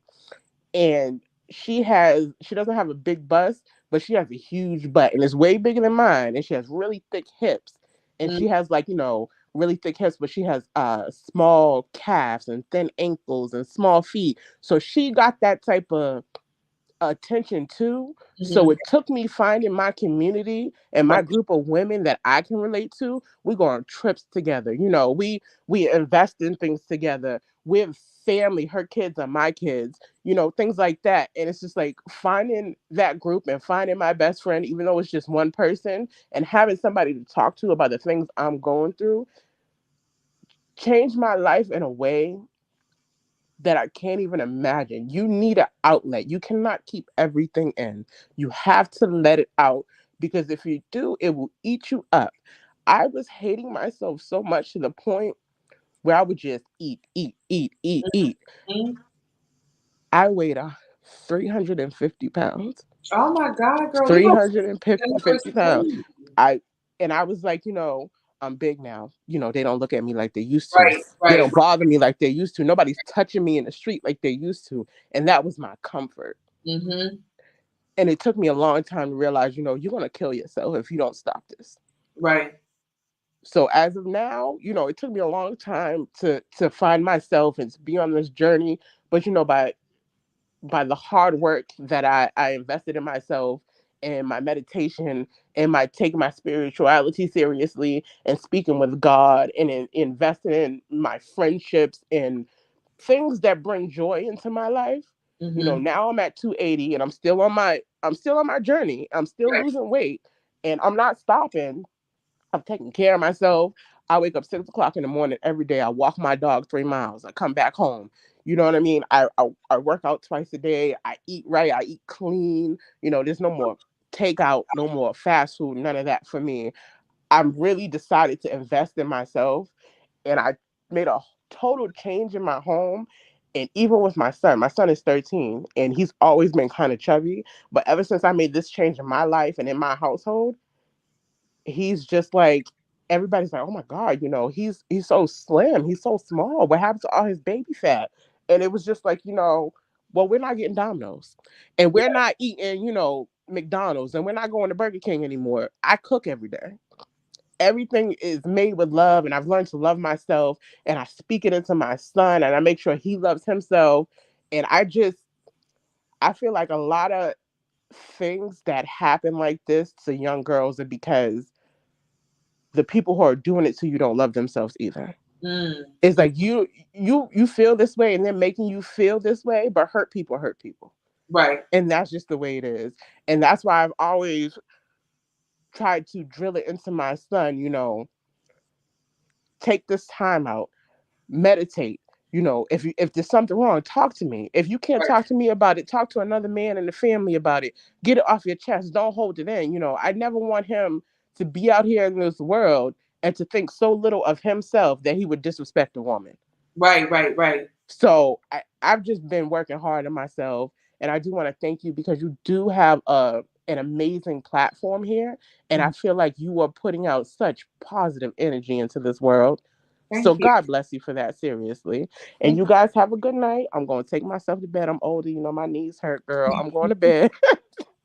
Well, thank you so much for coming up here and sharing with us today or tonight. You're welcome. You have a good night. You too. Alrighty, bye. Okay, Mel, you're up next, sis. Hello. Hi, how are How you you? doing? Good. I'm good. This has been so powerful. All the ladies speaking tonight. I shed a few tears just, thinking about the stuff that I've been through. But I'm not gonna take up a lot of your time. I Okay. just wrote down a couple little points I wanna say because I don't want to repeat what other people have said. But I remember in middle school, I was kind of like one of the girls talked about slim, thick, Mm-hmm. and I was really talked about and teased coming in middle school by girls. They just constantly would tease me, and I would go home at night, and I would or at the end of the day, and I would ask my mom. I'm like, "Do I have a big butt?" And she would, bless her heart, she would lie and be like, "No, you don't." And I kind of wish she would have told the truth and said, "Yes, Mm-hmm. yes, you do, and this is how you should handle it." But she wasn't. Um, she was thick, but she wasn't as thick as me. I came out a lot thicker than my mom, but my mom wasn't the type to really dress a certain way, and she taught me and my sister to also dress very conservative. Don't show your body, don't show your breasts, wear make sure you're wearing a slip. I remember you talked about that. She was really big on that. Even to this day, she'll be like, "I can see through that dress, you need to wear a Right. slip." And so just having to deal with that, being slim, thick, and growing up. And I didn't know it was good to really have my body shape until I got to high school. Oh wow. And yeah, and so when people be like, "Oh, you have a nice shape," and I'm like, "I do," but I feel like the damage was already done. Mm, My self-esteem was already low from having to deal with all these girls talking about my shape. And so just having to deal with that reality and working through that even through high school, just getting the wrong attention, just different things like that. um, but I will say, there are different, I know one person talked about this, how there are men that are different races, how they do comment on your body as well. It's not right. just black men. Right. I remember going to a concert, Mm-hmm. and it was me and this other black girl. I don't even know who she was. I Mm-hmm. was walking with my friends, she was walking with her friends, and I heard these black guys talk, I mean, sorry, these white men talking behind us, and they were like, "Oh my gosh, they have big butts." And I can clearly tell it was me and her because we were the only ones. And they were like, "Which one do you think is the biggest?" And they're Oh, like, "Oh, the one in the blue dress is the biggest." So um you do have the other men in the different races. They oh tend yeah. to have that as well, you know. That's what I grew up dealing with, that like white guys actually being overly infatuated because of Mhm. how I was built, because I was around them more than black guys because I went to a predominantly white school. So that's why I have the message on my platform, like, bet all men the same, like don't give any Yeah. man a pass no matter the race, because I've been around, like I have a very mixed fleet upbringing. So I'm like, I don't really feel like, white guys are that much different. I just feel like they're good at hiding. You Yeah. know, they're not as black people, we're just very vocal about, our toxicity, or things that we may feel are wrong. We're just more vocal about it. But like other cultures, they're just more secretive about it.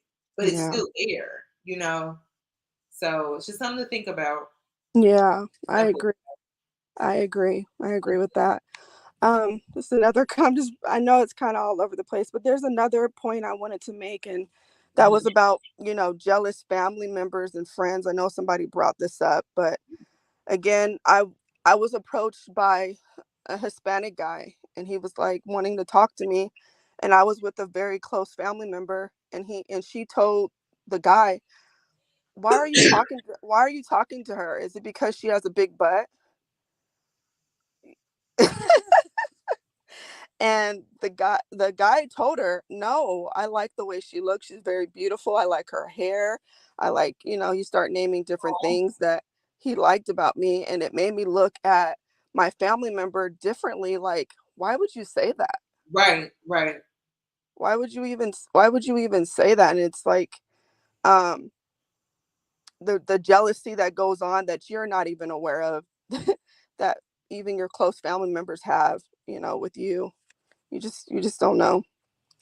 Um, I'm a teacher, and I remember when I started teaching, I used to dress, you know, just I wasn't mindful of probably how I should have been dressing, Hmm. and they weren't tight clothes, but they weren't the loosest. And so I used to have kids kind of I would be walking by and they would say stuff to each other, or some of the kids would even be bold enough to say, "Oh, I can't wait when I turn 18. I can't wait." I'm like, it's very, very inappropriate, and most of them were like black boys, and so I would have to change the way I dress, and then also have those conversations, and give them consequences, kind of for how they were acting, Hmm. and how that was very inappropriate. You Right. know, very, very inappropriate, You and would be surprised how many Black women who are teachers who have this issue. yeah. Hmm. Yeah, it's In the it's it's classroom. and it kind of brought up some of the stuff from like middle school, like, oh my gosh, I got to be cautious of how Right. I'm dressing. I don't like this attention, especially from minors. It's like it gets really, really crazy. Hmm.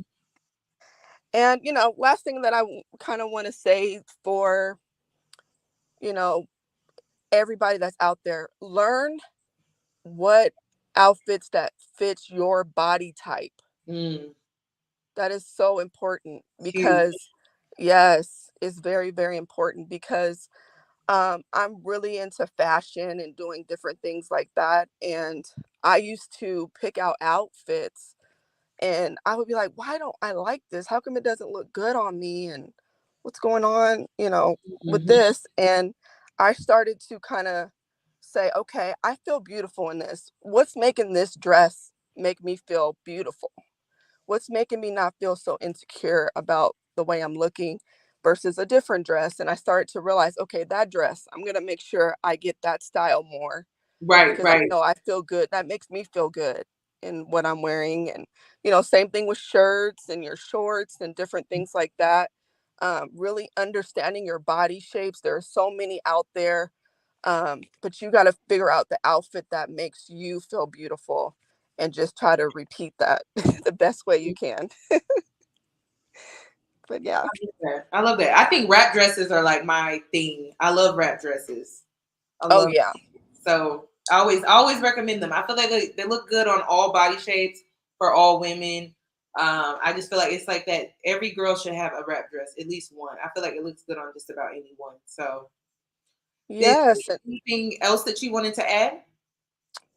Um, just also, I know a lot of people have talked about this before Mhm. me, but having that self-confidence too. Um, I have two daughters, and just growing up with such kind of low self-esteem because of what I dealt with in middle school. Mhm. Um, Kind of like what people mentioned before, you got to be an outlet for your kids. And even if you're an aunt, you know, you're a cousin, whatever it is, you got to be that outlet where if you see them, not dressing the best or looking a certain way, do it with love. Do it with Right, love. Don't criticize them and make them feel lower than what, lower. Just right, make them understand, because my mom, like I said, she was kind of like by the book. She met my dad in college. They're married to this day. Like, she was just such a perfect, right. relationship, that she really didn't understand some of the pain that I went through. Right. But still tried to work through it, even though she didn't understand. She still tried to work through it. And but I just say, just be that person that you pull your family member to the side if you see that they are, struggling. Pull them to the side. You don't have to even confront them in front of everybody. Right. Do But it in private. say it again. I said do it in private. Yeah, but be that loving person that they can lean on, because we need more Black women. We need more mentors out there for the younger generation, so they don't make the same mistakes or do the same things that we have done in the past. That's all I wanted to add. I wanted to be short and quick. Thank you, Mel. I really do appreciate you coming up here and sharing with us today or tonight. Thank you. You have a great night. You too. Thank you. Bye-bye. Bye-bye. Well, hello, sis. You have been waiting for Can you hear me? Yes. Okay, I'm glad. And yeah, I've been waiting. But I want to say that I am the new generation, but I like to listen to older or women that know We're more. having a hard time. You Can you hear me now? yes, but do you have me Can you hear me on now? turn the volume down in the back? Is that possible? I don't have Okay, anything now we turning can hear you. back. Okay. Okay, sorry.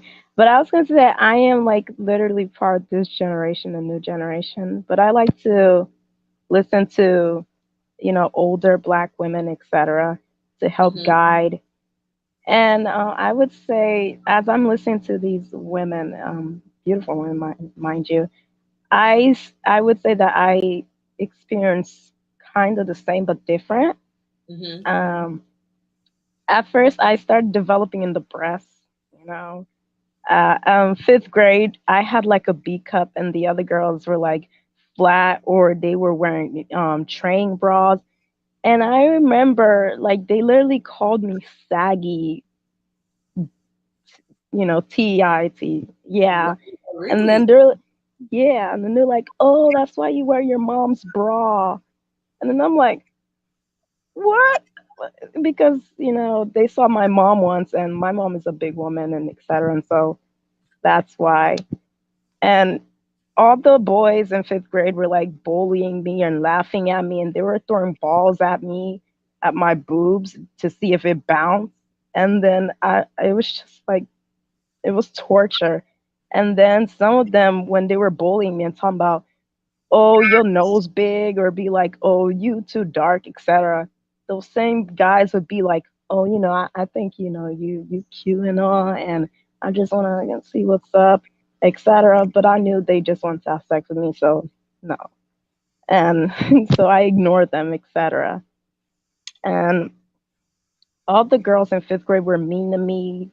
They were laughing at me and making boob jokes. And even on the trip of Washington, D.C., no girl wanted to, share a bed with me because they're like, "Oh, I think her boobs will take half of the bed." And yeah, Oh my God, I'm sorry that happened to you. Girl, they yeah. was hating on you at fifth grade over some boobs. Yeah, God. yeah. And uh, I remember it was at 13 years old. I was 13, Mm-hmm. and I'm a nerd. I love books and etc. And I walked home with like books in my hand from the library.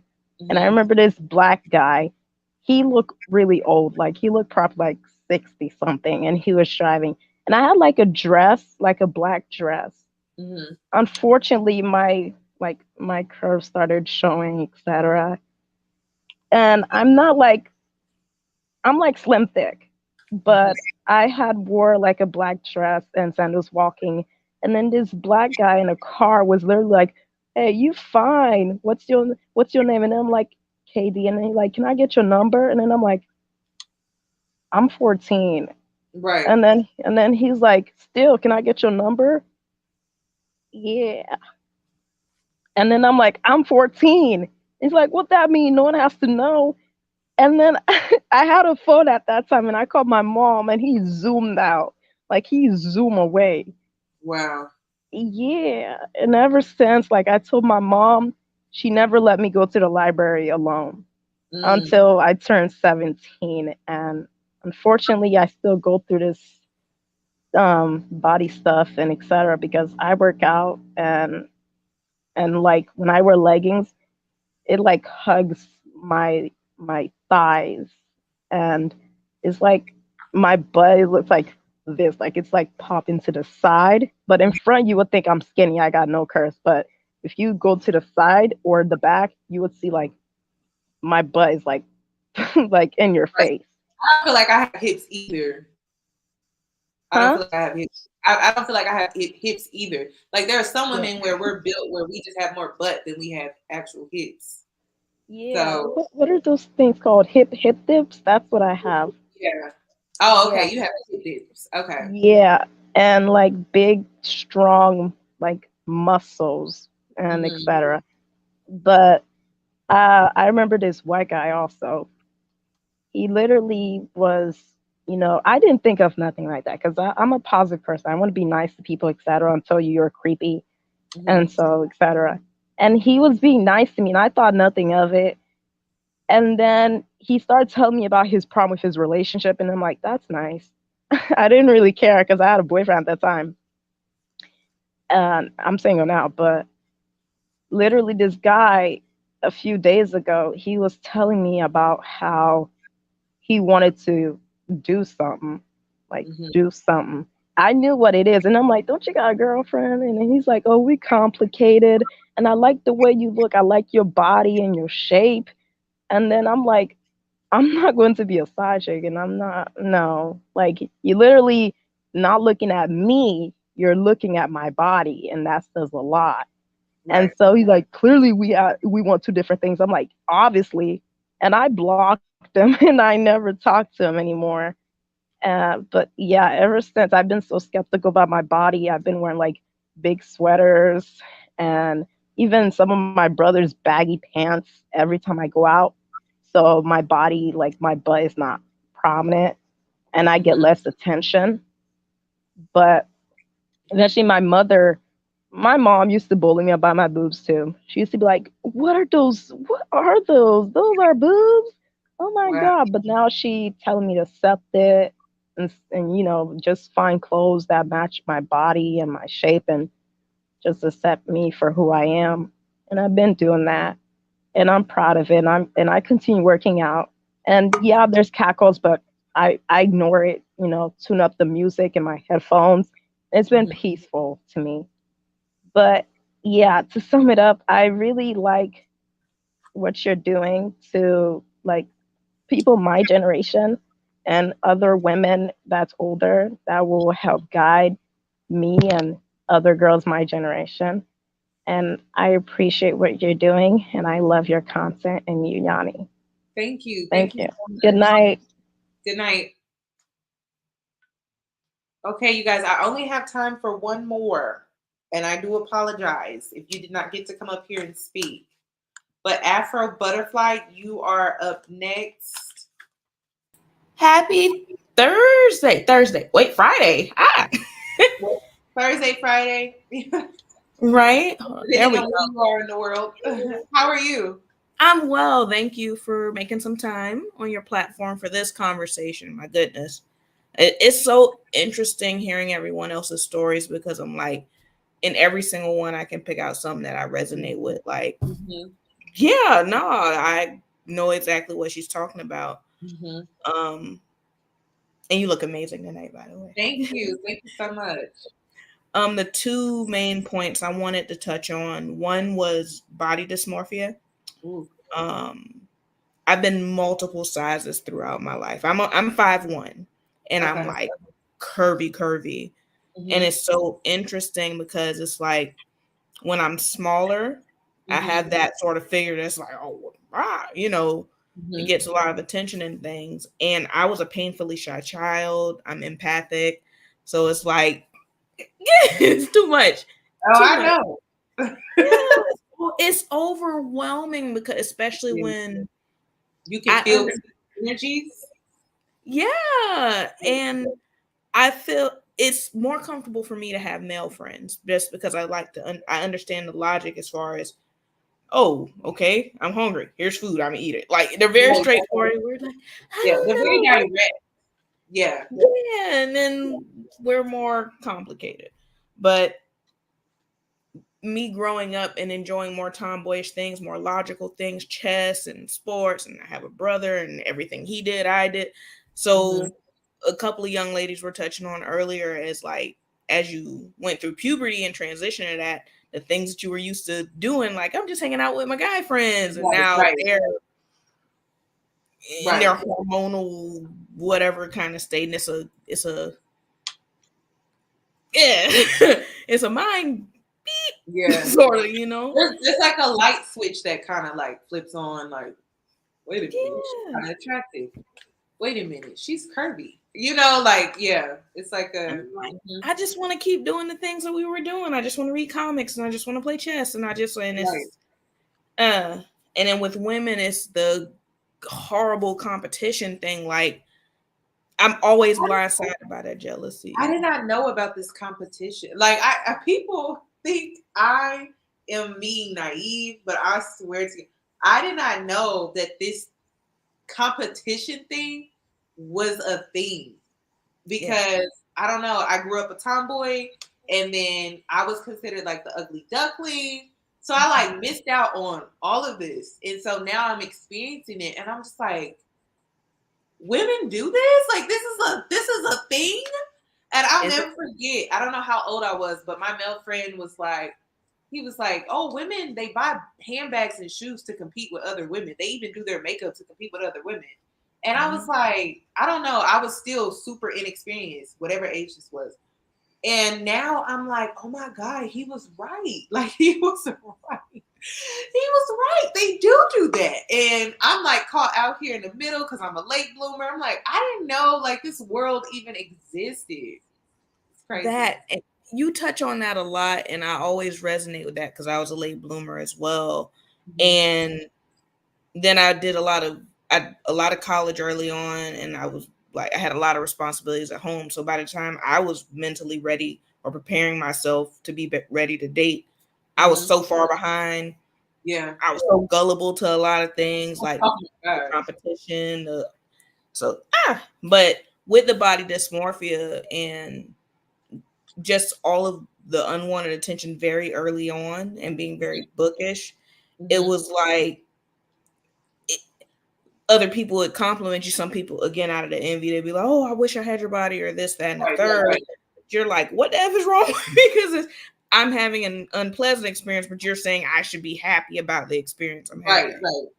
Right. Like, I will say, I don't think people witnessed the bad as much as we did. And so they may have saw you get attention, but they're not connecting the dots like, okay, this ain't good attention. Like, this is actually hypersexual, hyper aggressive, you know what I mean? And so they weren't registering it the same. And I think when they look from the outside in and they're not in the thick of it, they tend to glamorize it or put it in a way that it's like it's not what you think. And that's why I'm making this video, because I'm just like, you know, being thick is not all that it's cracked up to be all the time.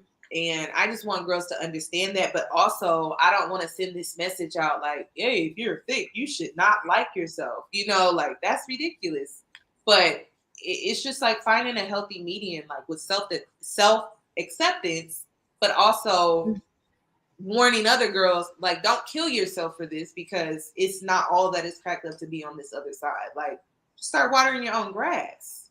It's like that self-acceptance is a moving goalpost, though, because again, we live in a time where bodies are fads and trends, and they go in and out of style. And self-love is a journey. I can freely admit I'm still not even there yet. I hope I will be one day, but I distinctly remember like times when I like got really intense about my workout regimen. Another young lady earlier was touching about like it was almost unhealthy amounts of working out. Right.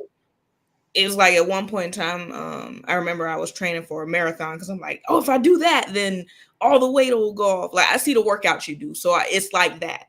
It's like that endomorph, like your metabolism just slow, so you have to sprint, you have to 2-a-days, you have to count your calories like crazy just to maintain a healthy weight.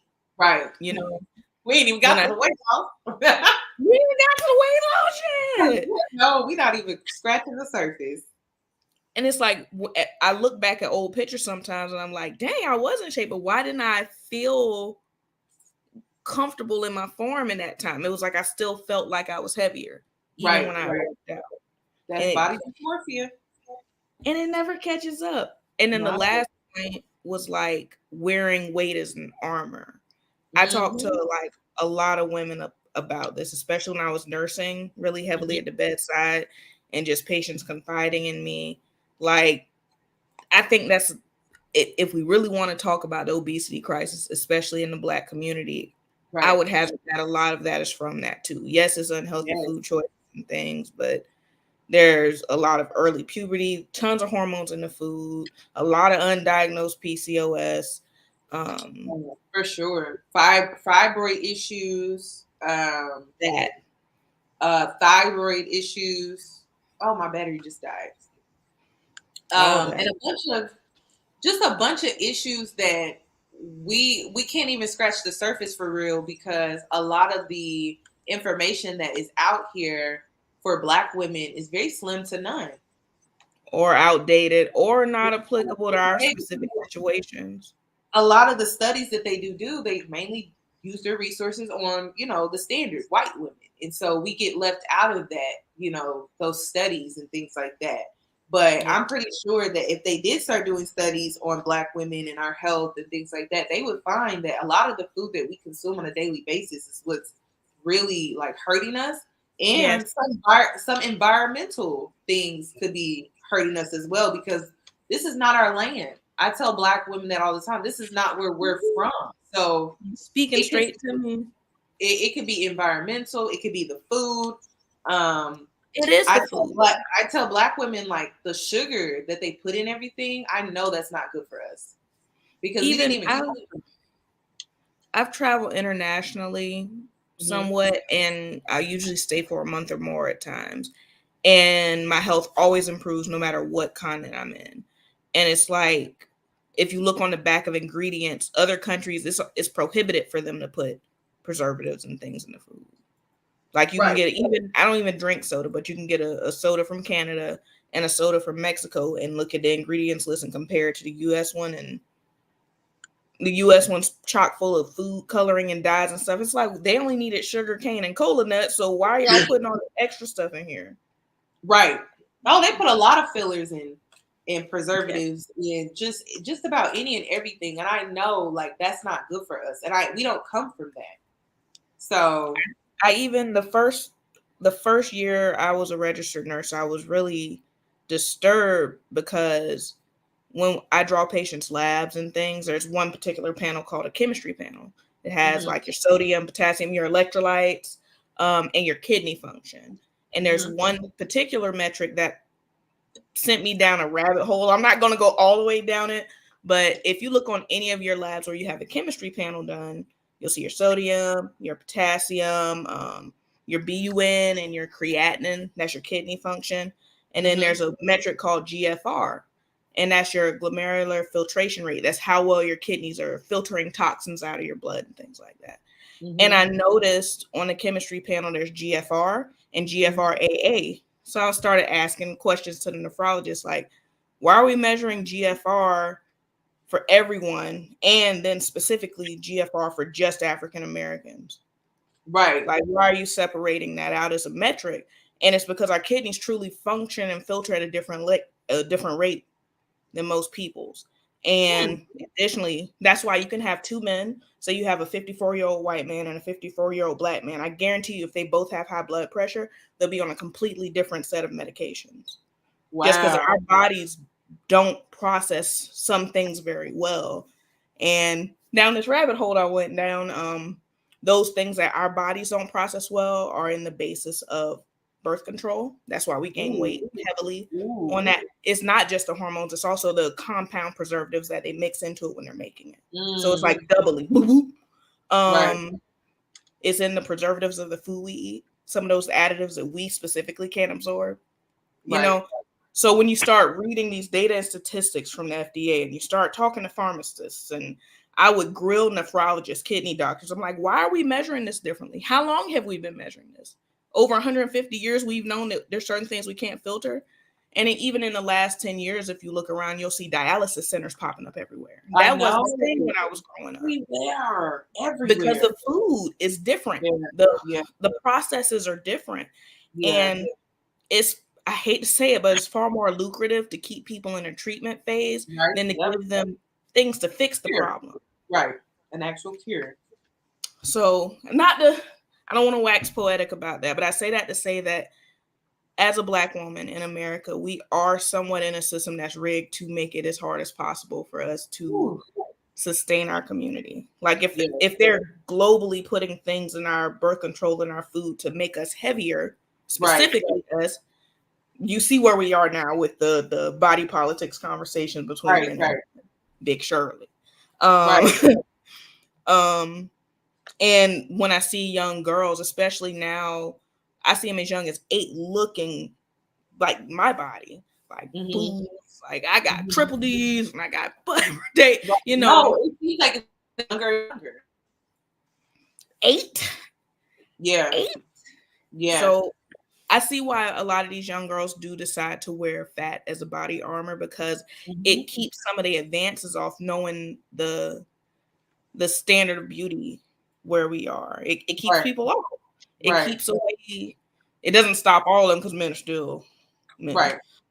But it keeps away some of the more negative. Yeah. And I noticed I've done that myself, even when I went through therapy. I've been through assault before as well. And yeah, it's a coping mechanism, an unhealthy one at that. It is a coping mechanism. But thank you for your platform and sitting through all this, because I know you're empathic in your own right and absorbing a lot of these stories. I know you've done a lot of inner work, but just go light a candle and sage it down, because it was heavy energy. It was. I will be taking a salt bath. Thank you so much for that. Yeah, but thank you so much and have a great night. You too. Thank you. Bye-bye. I just wanted to finish the live by saying this. Thank you to everyone that came up here and shared their story with me. I just remember when I was younger and I would say things. I'm big on speaking things into existence. I said, one day I'm going to create something where we women can come together and share these stories, because growing up I felt very isolated, very alone. I didn't feel like I had people I could go to and have these conversations with. I felt singled out, outcasted, alone a lot. And I felt like no one could relate to me. No one could relate to my pain. No one could relate to just my experiences. And I went through a lot of these experiences at a very, very young age. And so it's like trying to process it all and not understand it all. And it was just very hard. Like my life as a young girl was very, very, very hard. And it was because I was dealing with a lot of this stuff as like a kid, you know. And I felt like my childhood was cut short because of my body. My childhood, my innocence, it was cut short because I was tall. And a lot of people thought that I was older than what I was. Sometimes I look back and I think, were people just telling me that I looked older than what I was to give them some type of right to get at me in a inappropriate manner? I don't know. It's something that I'm still trying to unpack in therapy. And so I'm just grateful that I do have this platform. I'm grateful that you guys support it and you trust me enough to come on here and share your intimate stories and things that you have gone through, because it's not easy to do. But I'm really big on you speaking your truth. It offers healing for you, you know, and that's why I wanted to open up my platform, because speaking up and speaking out, I say this a lot. Speaking up and speaking out is how you heal. Speaking your truth is how you heal. Telling your story is how you heal. It's almost like you're done gaslighting yourself. You know, like you trust that this was my experience, this was my intuition at the time. No, it wasn't my fault, but this is what happened to me, and I deserve to be heard. My story deserves to be heard. It's deserving of being told because I matter. You know, and I just want you guys to always, always, always remember that there's always space over here for you to come and tell your story, because I know what it's like to feel silence. I also know what it's like to be the type of kid where you shut down, you internalize it, but that's not healthy. And so when I started this platform, this was my outlet. This was, I could come on here, I could speak my truth and tell my story, and it made me feel better. And I was able to connect with you guys by doing so. And so I kind of want you guys to feel the same way, because you deserve having that space or having that opportunity to share. It's so important. And maybe if you feel comfortable enough in the future, maybe when I move this back to Patreon, I will allow you guys to like connect with other women that may live in the same city as you or may live the town over, so you guys can meet up, you know, and form some type of bond or sisterhood. You know, I want this to go beyond just my YouTube channel, because that has always been my dream. Even when I was a young girl, I'm like, I don't know what I'm going to do, but I knew part of my purpose was to help women in some way. I never thought it would be like this, but it was always my dream. So that's all that I have regarding this video. And to the women that are struggling with your body, whether you're slim, thick, plus size, in between, like, you are the celebrity of your own life. And the way you look at yourself is truly the only thing that matters. And I know, you know, with social media, magazines, celebrities, men, you know, there's always going to be things or people out here that are trying to make it seem like you need to change yourself, but you don't. Like, we're perfect image of spirit, God, or whoever you believe, the creator. And you have to accept that, you know, like, God, he don't make no mistakes. You know, that's what and my mom, she would tell me this when I was younger, but I didn't want to believe her. I'm like, God don't make no mistakes. But I'm like, why every time I leave the house, I'm being harassed, you know? But God really don't make no mistakes, because, you know, God built me the way that I'm built, tall, curvy, and flat-footed. And I'm able to come on here and connect to so many women. So always remember that, you know, God doesn't make any mistakes. And to speak your truth, and to always love yourself, because at the end of the day, you are who you are, and that is enough. Okay, so I'm going to end this live. You guys enjoy the rest of your night. I will definitely be doing another live like this, of course. I think I'm going to move on to a tall girl live. I really want to do that next, because that's a conversation that a lot of us I haven't talked about. So my next live, I'm going to move on to tall girls. Then I'm probably going to circle back and do another thick girl. And then I'm probably going to circle back and do another toxic friend. So I'm just going to cycle through these different topics and hopefully help you guys on your healing journey. So you guys enjoy the rest of your night, and I will see you soon. Bye.